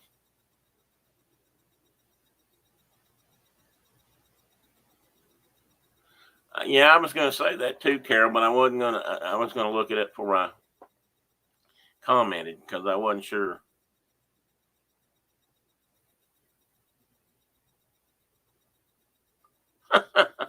Well, that's interesting, Carol. So they weren't common down there then. So it was a rare. Well, those mutations do happen, just like albinism or white squirrels, black squirrels can or black animals can be all black instead of all white instead of their natural colors at times. Black tends to be more rare, but these northern gray squirrels are black and it's fairly common in those areas. Anyway, I used to catch flying squirrels in my traps too, which was kind of cool because I always thought flying squirrels were so neat. And they got great big eyes because they're nocturnal animals and they flappy loose skin. And I used to, if you tried them, I didn't always have to handle them, but I was catching some on a regular basis. So I wanted to tag a few to try to see how many I was recatching. And man, you talk about something hard to hold because if you just grab a flying squirrel by the scruff of the neck, like you might a cat or a pup, he can turn completely. He can turn his skin is so loose that he can turn around inside his skin and bite the crap out of the back of your hand. So I had to always make sure I had on good leather gloves when I did that, and I had to really get a good grip, or he would turn around and bite me. But they were neat. They're neat little animals. I really hated to catch them because some of them wouldn't survive. It was cold. I always did this in the winter when it was cold, and we would put cotton balls inside the trap, and a mouse can get in a cotton ball and shred it up and make a little cocoon out of it and be perfectly warm. But there wasn't enough cotton in there for a blind squirrel to make a nest out of. So sometimes they would freeze. They just had too high metabolism and just couldn't make it.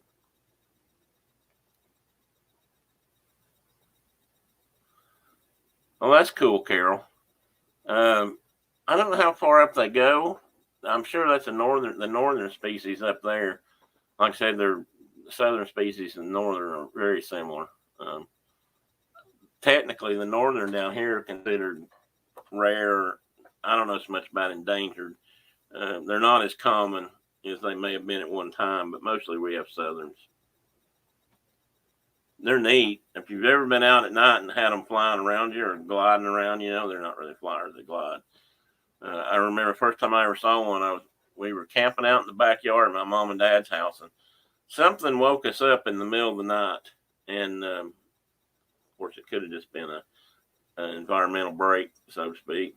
But when we stepped outside the tent, there were flying squirrels all over, just dodging around us, hitting the ground and run back up a tree and stuff. And I was just absolutely mesmerized. I mean, I knew about flying squirrels even then, but I didn't know we had them. And there they were in my mom and dad's own little wood lot.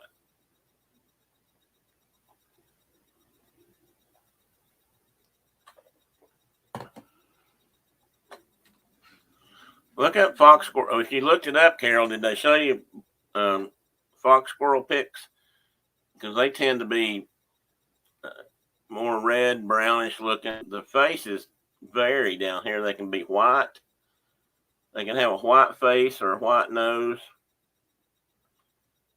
or they can be black stripe and red on the or white on the side. I mean, they just have different colorations. They're really cool, and they're like I said, they're big. They're probably about the size of Chloe cat if you've seen her, or at least the black cat we have, Pookie. Um, they're really neat. I mean, I like them. I think they're cool, and they've been expanding territory here. A friend of mine and I were kind of doing sort of an unofficial study of fox squirrels, and they had moved over the 20 years I worked for TVA. We had started seeing them 2 or 3 counties further down south than either one of us had ever seen them before. So they were expanding. I suppose it could be that they were moving because they were getting run out of other areas. But fox squirrels are unique too in that they don't really, they like woods, but they like open woods. Um, and they actually like fields and stuff. So tree lines around, uh, trees around open fields and things are more fox squirrel territory.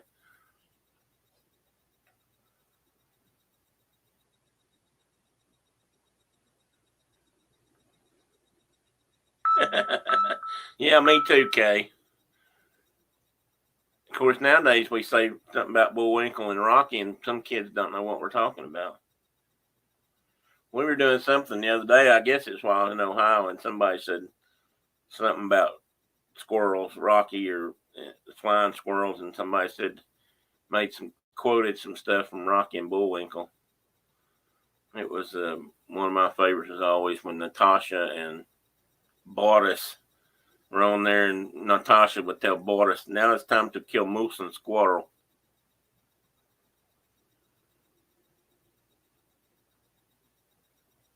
Of course, thank goodness they never managed to do that, or we wouldn't have had any more cartoons.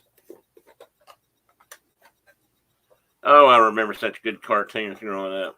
Not necessarily the ones that were violent, although most of those were pretty funny. But, Dudley Do Right, Moose and Squirrel.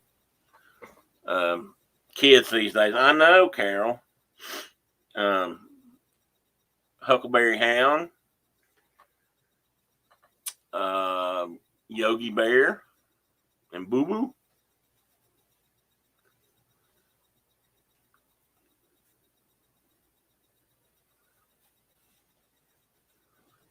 Aha. Pearl, someday you'll have to tell us what that is or let us guess it or something. I'd have to go back and think about characters. I can only think of the four main characters. Oh, and there's Mr. Peabody. And was it not Elroy? What was the kid's name in Mr. Peabody? And his Wayback Machine.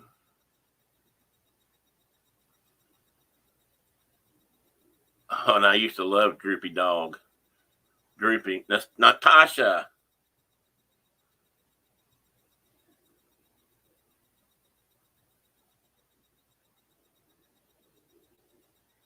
Sherman. That's right. Sherman was the kid. And his dog. Um, it was one. Didn't the dog wear glasses? Seems like the dog was a smart one. Daddy's little spy. Interesting, Pearl. Tasha. I always liked that name.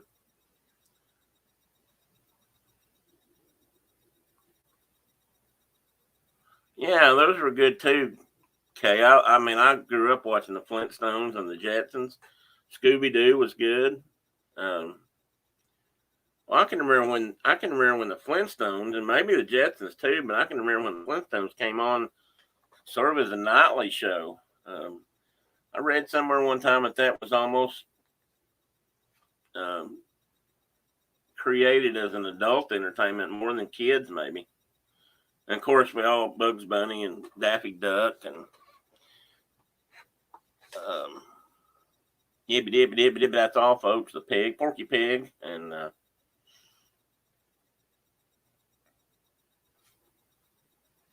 oh, I was thinking of Dudley. Did I say Dudley Do Right? Of the Royal Canadian Mounties. He always rode his horse backwards, and his and Underdog, of course, came along somewhere there with pure Polly purebred. And I can't remember what his arch enemy's name was. I can see him. He looked kind of like a wolf, but he always had that pinstripe suit on.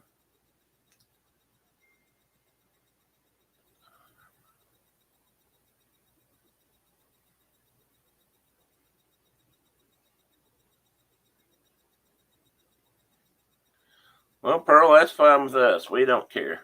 I mean, we do care. I hate that somebody's used it for other purposes, but Pearl suits me just fine. If it suits you, then I think that's a good name.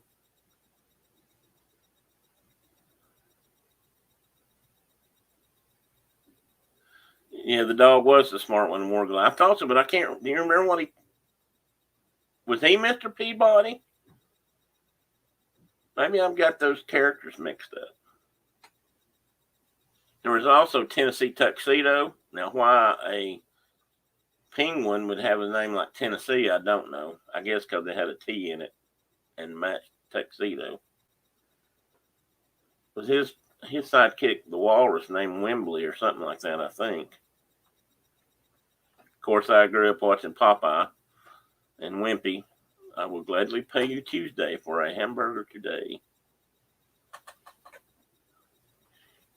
That was right. Thank you, Pearl. You guys keep me straight.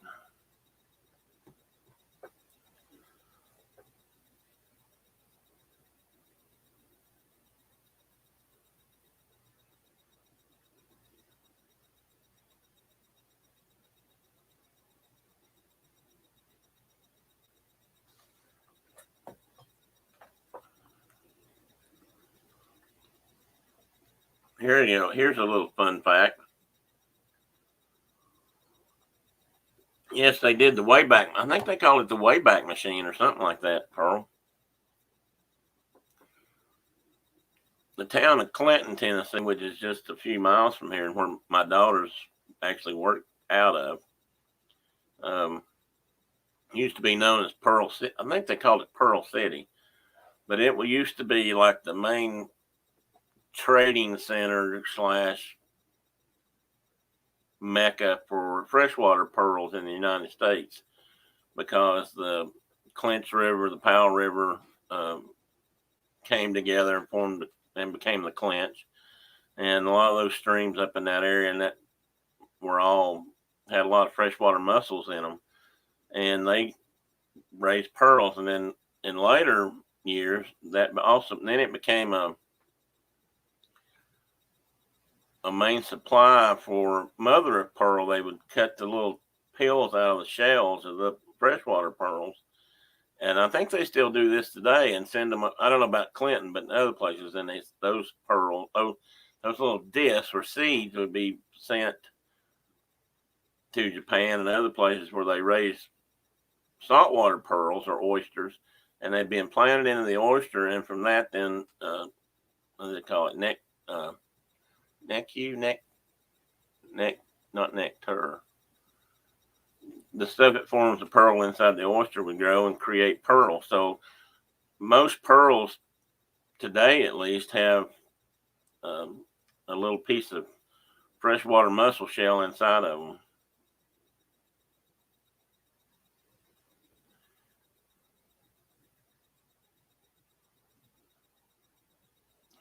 Garrett, your name is not Pearl.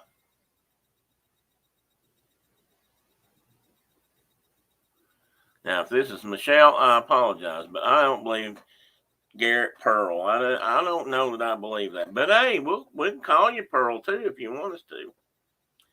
Your grandmother's name, Pear.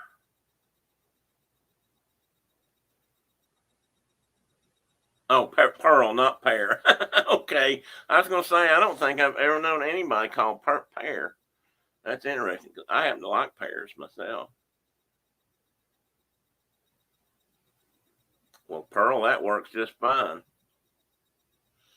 I guess I could change my name. Tennessee Whiskey? No, Tim Whiskey? No. I don't know if that'd work or not. My parents probably wouldn't have approved.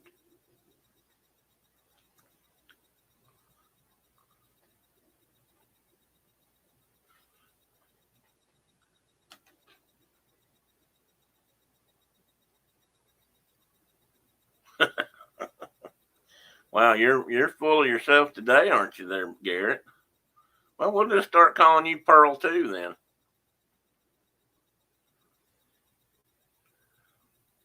How would we know if you're beautiful, my friend? You won't show yourself on TV, on film or video.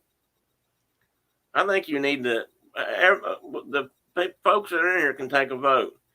Who all thinks that Garrett should show himself so we can see if Pearl fits him or not? Should raise your hand. I say yes. I vote. I vote yes.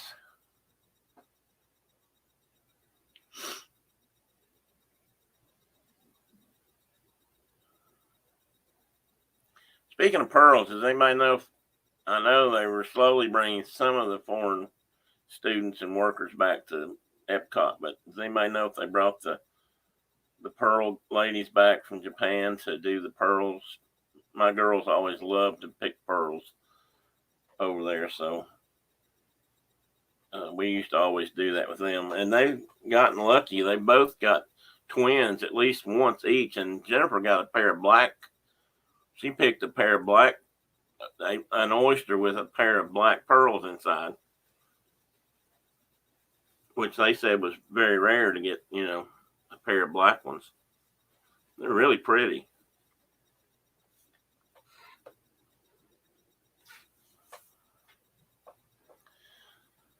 Well, it looks like I got 5 or 6 people left in here, so I want to say a couple of things before I let Garrett get me off track here. Distracted thinking about Pearl is his middle name, and that's not against you, Pearl. That's effective for you. I might be offended, but I don't know if he said his name was Garrett Tim or Garrett Donald, then I might worry more. Anyway, I was going to bring up a couple things. I thought about Thanksgiving, and you guys know I'm not necessarily touchy-feely, and I don't try to dive into religion or people's beliefs because I think that's personal for everybody. But I do believe that we need that. Being thankful at this time of year is not such a bad thing, and I think realizing how thankful we probably should be is probably more important than we realize sometimes. But so a couple of things really brought that home in the last few days. One, if you've seen it, and I believe it was on Instagram, was Joey from It's Joey's World had his poem about being grateful, which I thought was very moving. I don't know if that was his or if it got that from somewhere, but I really enjoyed that. Gotta love Joey. I mean, what a special person he is. And Lisa and Keith for the obvious love they've shared with him.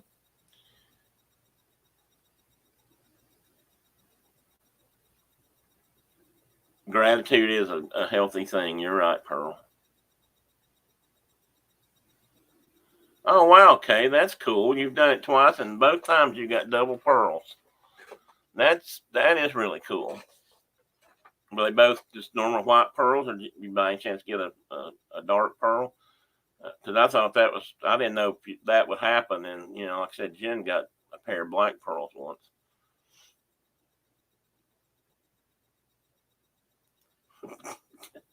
Garrett. Well, you should get on him about that. But it's nice of you to share it with him.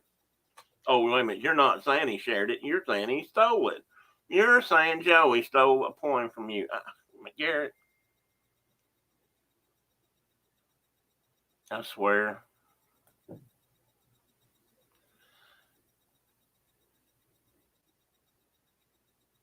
But I was also, and I got this. I don't know if you guys have all seen this or not. I'm going to try to share this. I don't know if it'll work. This is also on Facebook, or not Facebook, Instagram, and you guys may have all seen this. But I got this from Mikey Wheeler's.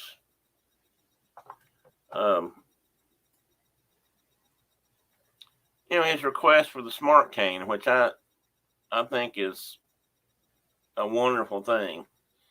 And I highly recommend. Most people around have supported other folks in here, and if there's ever been a worthy cause, I think that is one.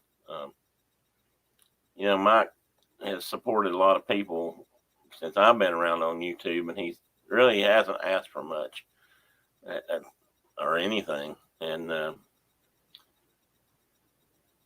but I think this would be something good. But I found this. I went to, I guess it was their Instagram site, and let me see if I can find this.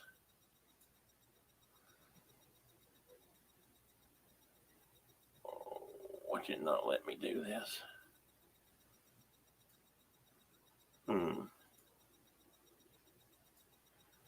I'm going to try to show this. in case you haven't seen it, this is about the cane that Mike has asked us to possibly contribute to. And this was an article they did. I think this was in Florida, but I'm not positive. But bear with me here a second. Well, the kindness of was in full effect today at Moultrie Middle School in Mount Pleasant. Michael Higdon was there as a family gifted a cane with the new technology to a student who was blind. The students here at Moultrie Middle walk the hallways on a daily basis, but for one student, even that can be a challenge. Today, though, a gift from a stranger will now make that a little easier. Meet Levi Goebben, an 8th grader at Moultrie Middle. Levi's classmates say he's a music phenomenon, a great student and very well liked. And something you'll always see with Levi, a white walking cane tapping ahead of him. But his cane just got an upgrade to the We Walk smart cane equipped with GPS technology. You can kind of hear it buzzing right now. What's it supposed to do for you? It'll tell me like where different obstacles are. If there's like a tree branch or if there's like a pole in the middle of the hallway that you might bump into. It's just amazing. We knew this technology was being developed a while back, and it just hadn't been on our radar. It wasn't something that was going to be in our budget, and so it wasn't on our radar to get. And it's amazing. It takes a village, and we've got a great village here. Levi says this cane will help him be more independent. Levi's one-to-one, Miss Nikki, found the cane, and another family at the school put the bill. And he will say that this gift is priceless. Reporting in Mount Pleasant, I'm Michael Higdon. Well, the kindness of strangers was in full effect today at... So, anyway, that's the idea. And I thought that was pretty cool. I'm almost surprised that somebody hadn't come up with that kind of an idea before. So hopefully it is everything it's advertised to be. I guess I'm always a little skeptical, and I've lost myself here. Bear with. Oh, there I am. I guess I'm just naturally that way. So I kind of looked into it a little bit, checked it out. The only thing that would make me madder than, about anything is find out somebody like that was ripping people off. But apparently they're not. I mean, it does look like the real thing. And I have seen canes that beeped, and I've seen canes that did other things. This one is using GPS, which to me seems like you could program it to take you places.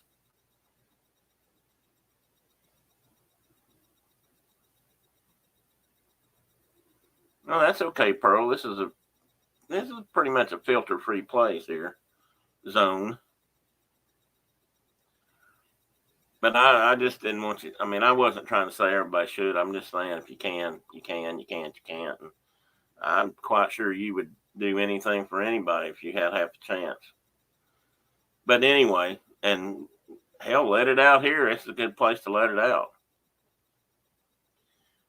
But anyway, I guess it just made me thankful. It made me think about being thankful. I mean, as they used to say, oh, Teddy just got up and left. Okay, Carol, if you're still here, I guess he didn't want to be on screen today. As they used to say, but for the grace of God, there go I. And I mean, that's. I guess I'm grateful. I've had insurance for years, and I mean, I don't know how many know the whole story about how Mikey lost his sight, but part of it was insurance related. I mean, he just didn't have any, and at the time, and that didn't help. And I've had stuff in my eyes, and some of it's pretty bad from when I used to do a lot of mechanical work. I've had steel in my eyes and had to have it cut out or removed. And if I hadn't been able to go do that, I might very well be in the same boat. Plus, my daughter was born with one eye. Her left eye doesn't function and hasn't since birth. But she's never let it slow her down, stop her. But I've always been sensitive about that. I mean, because of her, and I know how easy it could happen that she could be blind. I've always thought, I've got two eyes and I could lose one and I'd still be okay. I could still function. She could lose one and be blind. And so I'm always that's always been sort of a important thing to us and me. And like I said, I've had some nasty stuff in my eyes. I've had some really nasty chemicals splashed in my eyes before. I've had steel in my eyes that I've had to have removed, like I said, which was a scary thing. And so I can appreciate that. So it's just something I wanted to bring up. Wait a minute. Who's playing, Carol? Is this Michigan and Ohio State? The Ohio State? I understand that's how you say it now.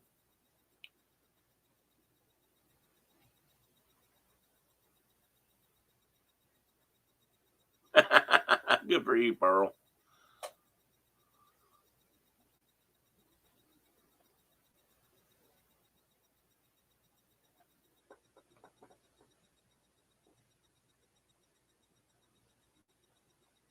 Well, Pearl, I did not know that. Thank you for telling us that. I did not realize that was going on. Somebody else I know I know somebody's losing their hearing. So I'll take that back.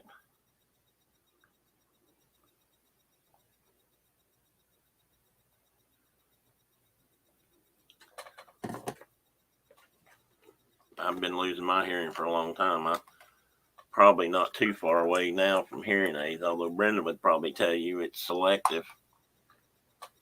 But it's not. Well, mostly not. Working around jet airplanes for 20 years, I have a constant perpetual ring in my ears.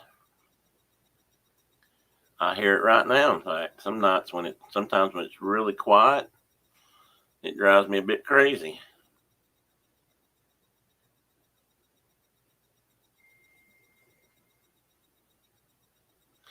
Well, I can't blame it all on airplanes either. I'm pretty sure part of my hearing loss is due to loud music. I like my music cranked up. I always have. Brenda used to always fuss at me about that. Well, we'll see if Harbaugh can beat them today, Carol. Not picking at you, but we'll see.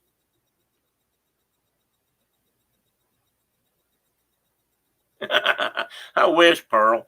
If it is brainwaves, then I'm either in trouble or there's a lot going on up there. I wish I could figure out which one it is. I'm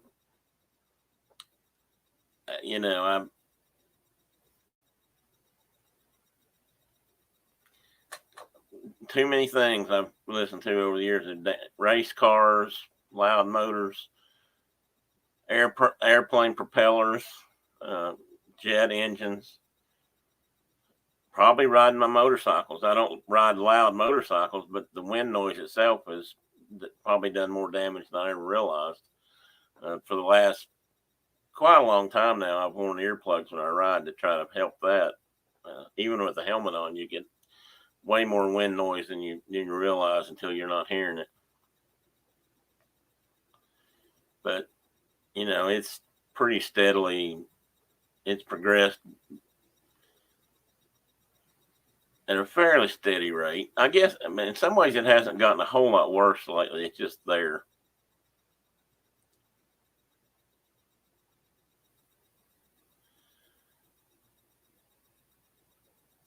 Oh, it's snow. Where is the game, Carol? Is it in Michigan? I didn't realize you guys had snow. It's in Ohio. That would be Athens, I think. And Athens didn't have snow when I was up there last week. Doesn't mean they don't have it now. No snow down here. So I'll have to turn that on. I'm not sure what else is on today at noon. Right here in Ann Arbor. Well, good luck.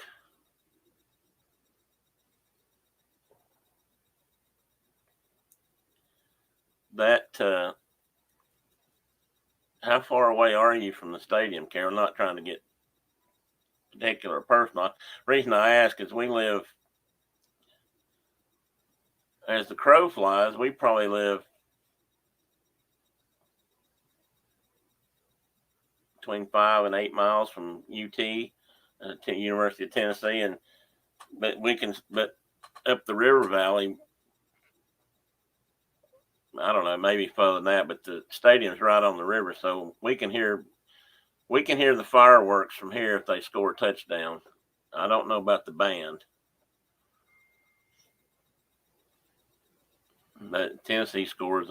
Hey, buddy, you want to come up and say hi to Miss Carol before she gets tied up in her ball game? What was that? Go Wolverines. Did you hear that? He said, go Wolverines, Carol. Oh, say hi, Miss Carol. No, be still a minute.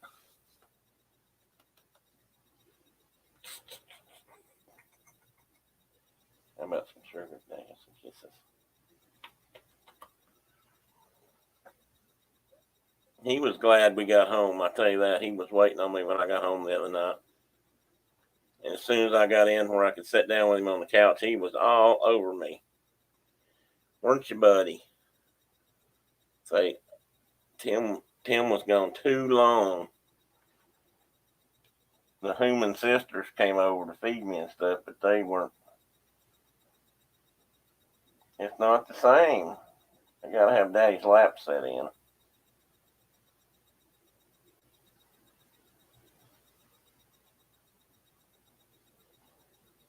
You know that. He's such a sweetheart, though. Up there. We'll sit here, and a lot of times, he'll sit here in this chair beside me, or we'll sit on the couch, and sometimes he'll come up to me at night if I've been sitting here for a while, and he gets down, I don't know, goes and gets him a snack, goes to use the bathroom, whatever he does, and he'll come back. Hey, Wendy Lou Who? Good to see you, lady. Hi there. Welcome in. I saw that game, Pearl. I was actually pulling for Mississippi State in that one. Not much of a fan of Kiffin, Ole Miss's coach, so that's another long story. Anyway, he'll come down here at night sometimes. Instead of hopping up a chair and laying down beside me, Oh, really, Wendy? You'll have to show us a picture sometime. That's my Teddy. Oh, cool, Pearl. We used to work on one of State's airplanes when I was in Nashville. Anyway, come down here and he'll circle the bottom of my chair and he'll do that really sad meow he makes when he's, wanting something. And I think you guys have probably heard that before. But anyway, he'll do that until he wants me to go sit on the couch is what he's wanting. He wants me to change seats. So I'll sit here and I'll throw my remote control over to the couch and my phone over there. And as soon as he sees me do that, he runs over there, hops up on the couch and waits on me till I come sit down. And as soon as I sit down, sometimes before I sit down, he's trying to get in my lap so he can lay down for a short nap. And he lays with me for a little while, and then he goes to the other end of the couch where he has a heating pad or a cat pad that he can lay on. And when he lays on it, it gets warm. And I'm going to say that's his second favorite place to lay because I prefer to think he prefers to lay on me. But then he'll lay there, and nap till he, but every little bit he comes back over, lays on me for a while, and then goes back. So he's a daddy's boy. There's no two ways around it.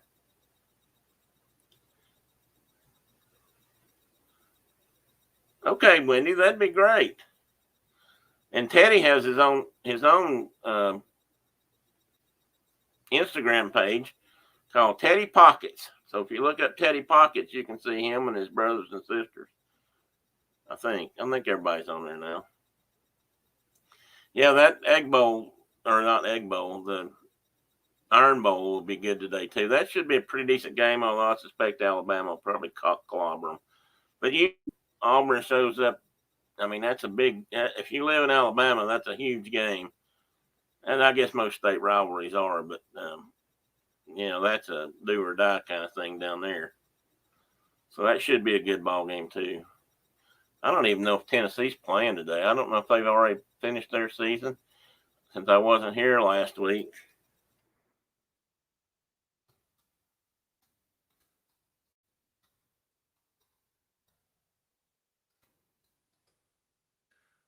I don't know if they finished up or not. They play Vanderbilt today here at 3:45. I wonder if that'll be on TV. Probably not.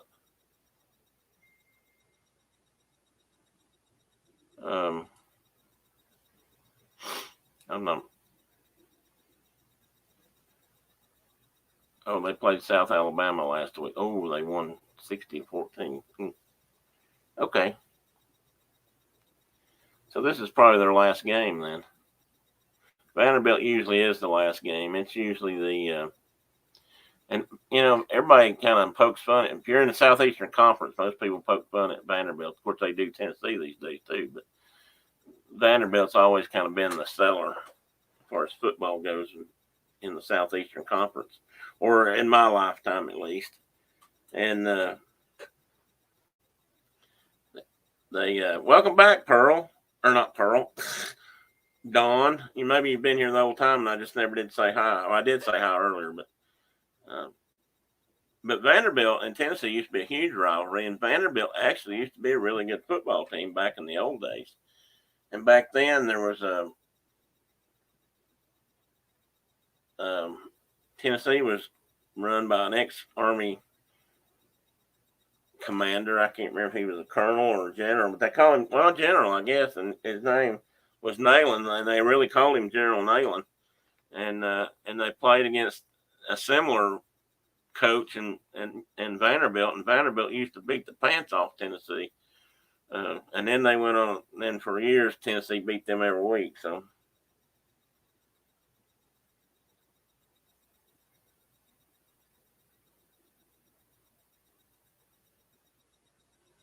oh, well, that was nice of you guys, Pearl. You don't see that happen every day. Hey, thank you, Carol, for posting Teddy's Instagram site. I don't know, Tina or somebody, if anybody's got Brenda's Etsy page, if you don't mind posting that, I'd appreciate that. I know she's working on some new aprons. She's got a Christmas apron right now that I love. I think it's actually one of my favorite patterns she ever makes. It's like a pedal apron. That's not what it's called, I'm sure, but that's what it reminds me of. And I just think it's really cool. And it's upstairs. I don't know if she's posted it yet or not.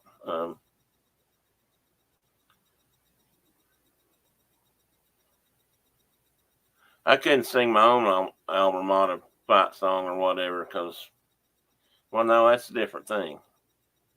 Actually, Rocky Talk's probably Tennessee's fight song now. I guess it's become that. Let's see, Don. I believe Texas. Did Texas play somebody yesterday or Thursday? I was thinking they beat somebody this week too, but I'm not sure about that anymore. Let's think about that for a minute.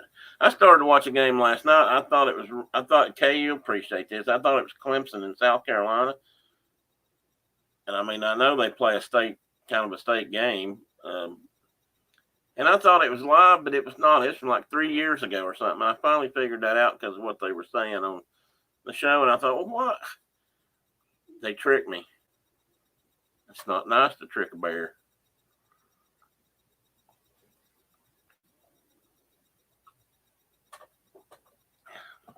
So, Wendy, how is your weekend going so far? We're all kind of coming down from our Thanksgiving high of eating too much and having good food to eat, but I know that's not a thing where you're at, so, well, I don't think it is anyway, if you're still on here. And let's see what time it is. I'll probably stay on about another 15 minutes or something. Did she have that, I was going to see if she had that new one on there.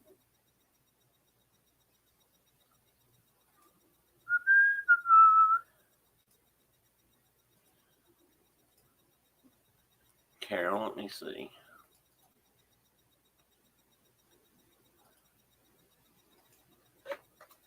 she doesn't, I'm gonna get on her about it because I think it's a pretty apron. Yeah, she does. It's on there. Well, she's got the North Pole Milk and Cookie Company. I think that's a really cool apron too. But this one, I really like. And let me share the screen. Let me see if I can share this screen real quick. I'm gonna give some. Oh crap! I can't do it that way. Shameless. I'm gonna give her a shameless plug here. She's my only sponsor, and she doesn't know that. She'll probably be thrilled to know she's my sponsor.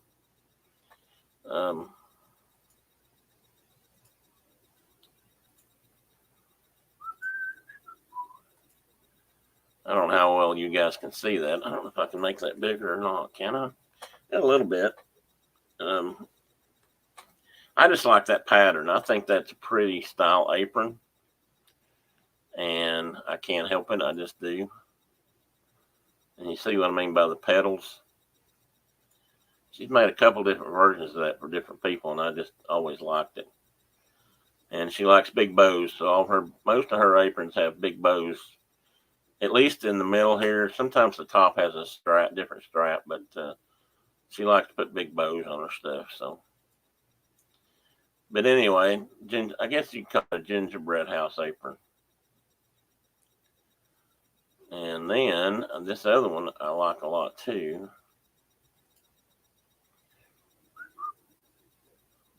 I might not even be able to go back and find it.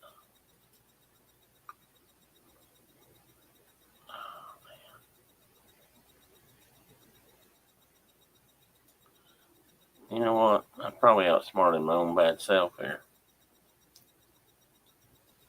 Let me close that and see if I can bring in another one.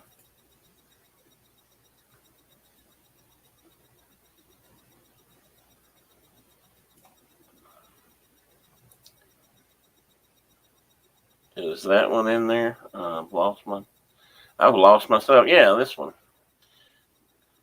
I like this one too. This is all embroidered. She did all this sitting in her embroidery room one night, took care of all that stuff. And this one has a button top neck. Oops, can't do that. Has a button up neck instead of a bow. I got to help select the buttons. I'm so proud. And the white rickrack trim. And of course the big bow at the back. That's one of her trademarks. But I like that. I like when she does the there's a whole picture of the whole thing. And in a way it's plain, it's all red, but this embroidery up here at the top makes it pretty special. That takes a long time to do too. I mean, she just made an apron for me, and she had parts of a design that had motorcycles on it.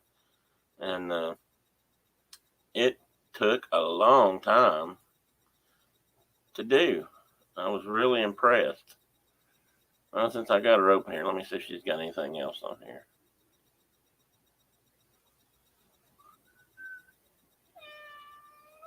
Oh, what, buddy? What's the matter?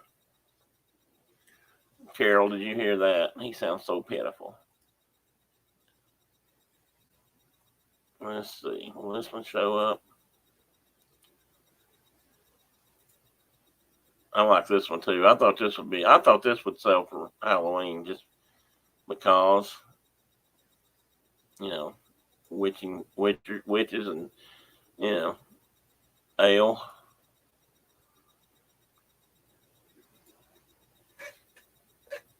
And it's got a lot of embroidery on the top. I really like that pattern. And this is a reversible. She mentioned to me. I didn't even catch that at first, but the pockets on this one are made with this pattern, and then the main aprons, got these bigger pictures of growlers and beer and kegs and whatnot. But then the back is, much smaller. I think that's right. Yeah, it's kind of the same thing, but a different pattern. I guess it's reversible. I'm not. Well, the apron is reversible. Maybe the material was too. I'm not sure about that part. Anyway, that's enough. She got her. Yeah, that's him, Pearl. That's Teddy being. He's wanting something. What you wanting, buddy? You want Dad to go sit on the couch, watch football? Is it football time? I think so, Pearl. I just think that's a pretty apron. And let me see how much. Yeah, Mrs. Claus for sure.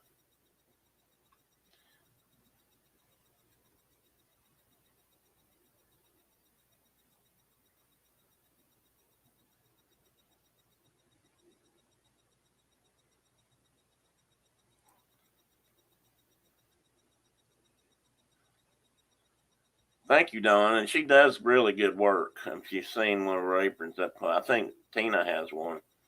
And, I'll pass that on. And you too, Pearl. Thank you. She is talented. I've been telling her that for years, but she thinks that's just because I want her to make me stuff all the time, which is true.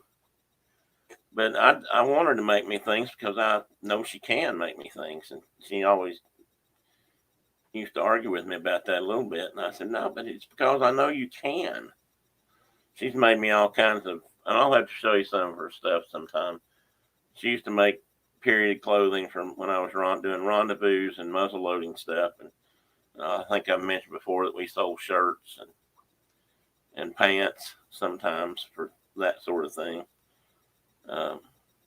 And years ago, she sewed me a sleeping bag, made a down sleeping bag, or no, it wasn't down. Might have been fiber fill. That and a tent, a really nice tent. I mean, it was a pattern. It was a kit I bought, but still, she had to do all the sewing, and it was a job. But she stuck with it, and she did it, and the tent was amazing. I mean, I loved that tent. It really, it was sturdy. Spent some really rough nights with storms in it. Never got wet. Ouch, Teddy, don't bite. No. Now that'll get you in trouble. You're showing Miss Carol your bad side. He doesn't really bite me hard, but he will. He does. He does mouth me a little bit. And then he'll reach back up here and want to know why I'm not paying attention to him. She's been sewing since she was a wee child, though. Her mother taught her to sew, I guess, many years ago. And of course, back when we were in high school, they still did home ec. They did a lot of sewing there. And her mother actually, I don't know, her mother probably grew up making clothes for herself, I would imagine. But she also, sewed for a living in like a blue jean factory. It's a different kind of sewing, I know, but still she sewed a lot. And she taught Brenda a lot of things about sewing. And her grandmother also. In fact, she just recently got a newer machine, but she's been sewing on her grandmother's Singer for a lot of years. It's a nice machine. I'm trying to talk her into buying an industrial type machine that she can sew up heavier materials. Again, that's from me. Actually, you can pick those up fairly inexpensive. Sometimes they're not as expensive as her good machines. Oh yeah, some of those Singers are great machines. She actually grew up learning to sew on a treadle machine, Pearl. I'm sure some of you'll know what that is. One of the old manual machines where you pumped your foot. My grandmother sewed on one of those. My mother probably did for a while when I was growing up, because I remember watching the treadle go up and down. But you sit there and pump your foot and sew. In fact, somewhere, I thought we had an old machine. I think sewing machines are another. I like watches. I've told that before. I love the mechanical intricacies of a watch, and sewing machines are fascinating to me because I've yet to figure out how they work. Well, there you go, Pearl. The one thing I know about treadle machines is you don't want to get your foot under the treadle, and you don't want to get your finger under the part that goes up and down with the needle, because it'll smash your finger.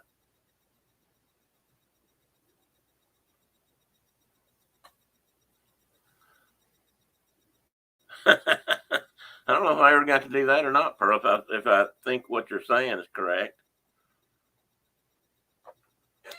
Now, let me see here. I think I covered. I just had. I want to make sure. I think I got stuff covered. And something else I'm thankful for, though, and I do want to mention this, is all you folks out there who join me every Saturday morning to hear me ramble on and chase squirrels and rabbits and just yeah, I know, Pearl, but how does it do that? I mean, it still fascinates me how it goes down there and picks up thread and makes stitches, but the needle is always in the thread is always in the needle, and it fascinates me. I'm going to tear one apart one of these days. That's usually how I try to figure things out, is tear them apart. But I can't tear one apart if it still works, because it'll probably never work again. I've been doing that since I was a kid, taking things apart to see how they work. Some things I did have to put back together. A lot of airplanes, but sewing machine is just something that has always fascinated me. But I think it's the gears and the mechanics that really fascinate me. It's just like a watch. I mean, there is absolute beauty in the engineering and the details and the building of a watch. And which reminds me, I've got to go get mine back. I love to take the back off of now modern watches aren't much punking to me. I mean, they got a battery in them and timing device. I mean, it's just different. But old watches that wind up and have springs and cogs and wheels and adjustments and that's beauty to me. Oh, the bottom works, it wraps around. It's a loop thing. Yeah, I kind of get that. It just, I can't wrap my head I can't totally wrap my head around it. It's just some things, mechanical things I can. Most of the time, if it's mechanical, I can envision it in my mind. And sewing machine, something I still haven't been able to. Now I don't know how all that stuff on a watch works either, mind you, but I kind of get the principle. But a sewing machine, that's a different kind of magic, and I think that might be the key. It may be black magic. Okay, folks, it's 12:30. You have possibly wasted or perhaps gained 2.5 hours in your life to share it with me and my friends online and my cat and Miss Brenda when she's here, but she's not today. I look forward to next weekend. I'm not sure what we'll be talking about. We're getting close to Christmas. So I'm sure there's going to be lots of folks out there vlogging, doing Vlogmas for Christmas. Pearl mentioned it. I don't know who else out there. If anybody else in the chat right now does Vlogmas, please mention it in the chat, and I'll be sure to pass that, so we can all kind of catch up on that and support you guys. Anybody in this room ever needs anything from me, if I can give it to them, trust me, I will do it, because you guys don't know. Hang on, I dropped something. You guys may not ever know how much it means to me that you're here every Saturday morning. And there's a bunch of folks that have already left that are here on Saturday mornings that mean the world to me. John, Dean, broke fingernail, sorry. I'm kind of rude, maybe online. I just wipe my nose, I cut my fingernails, chase rabbits, pet the cat. Who knows what I'm going to do next? But anyway, I thank you guys for here. I thank you for your support very much. And we will keep working on it. And who knows, maybe I can get a few more folks to come in. Maybe even, I'm going to check something right now. Maybe even Wendy might have signed up. Oh, I didn't see her. Wendy might not have signed up. She may already be subscribed. I don't know. But, I need 11 more subscribers to hit that magic 100, which may not sound like much to a lot of you guys, but to me, that would be probably a pretty big deal. I cannot imagine ever getting in the thousands, but I would, just to get to 100 would be pretty cool. So everyone out there, have a great day. If you're watching football, may your favorite team win, or mine. That's sort of a joke, but I hope everybody had a good Thanksgiving. I hope you have a good upcoming week, and we'll talk about it all again next Saturday and see what we've gotten into since then. May have a guest, may not. We'll see. But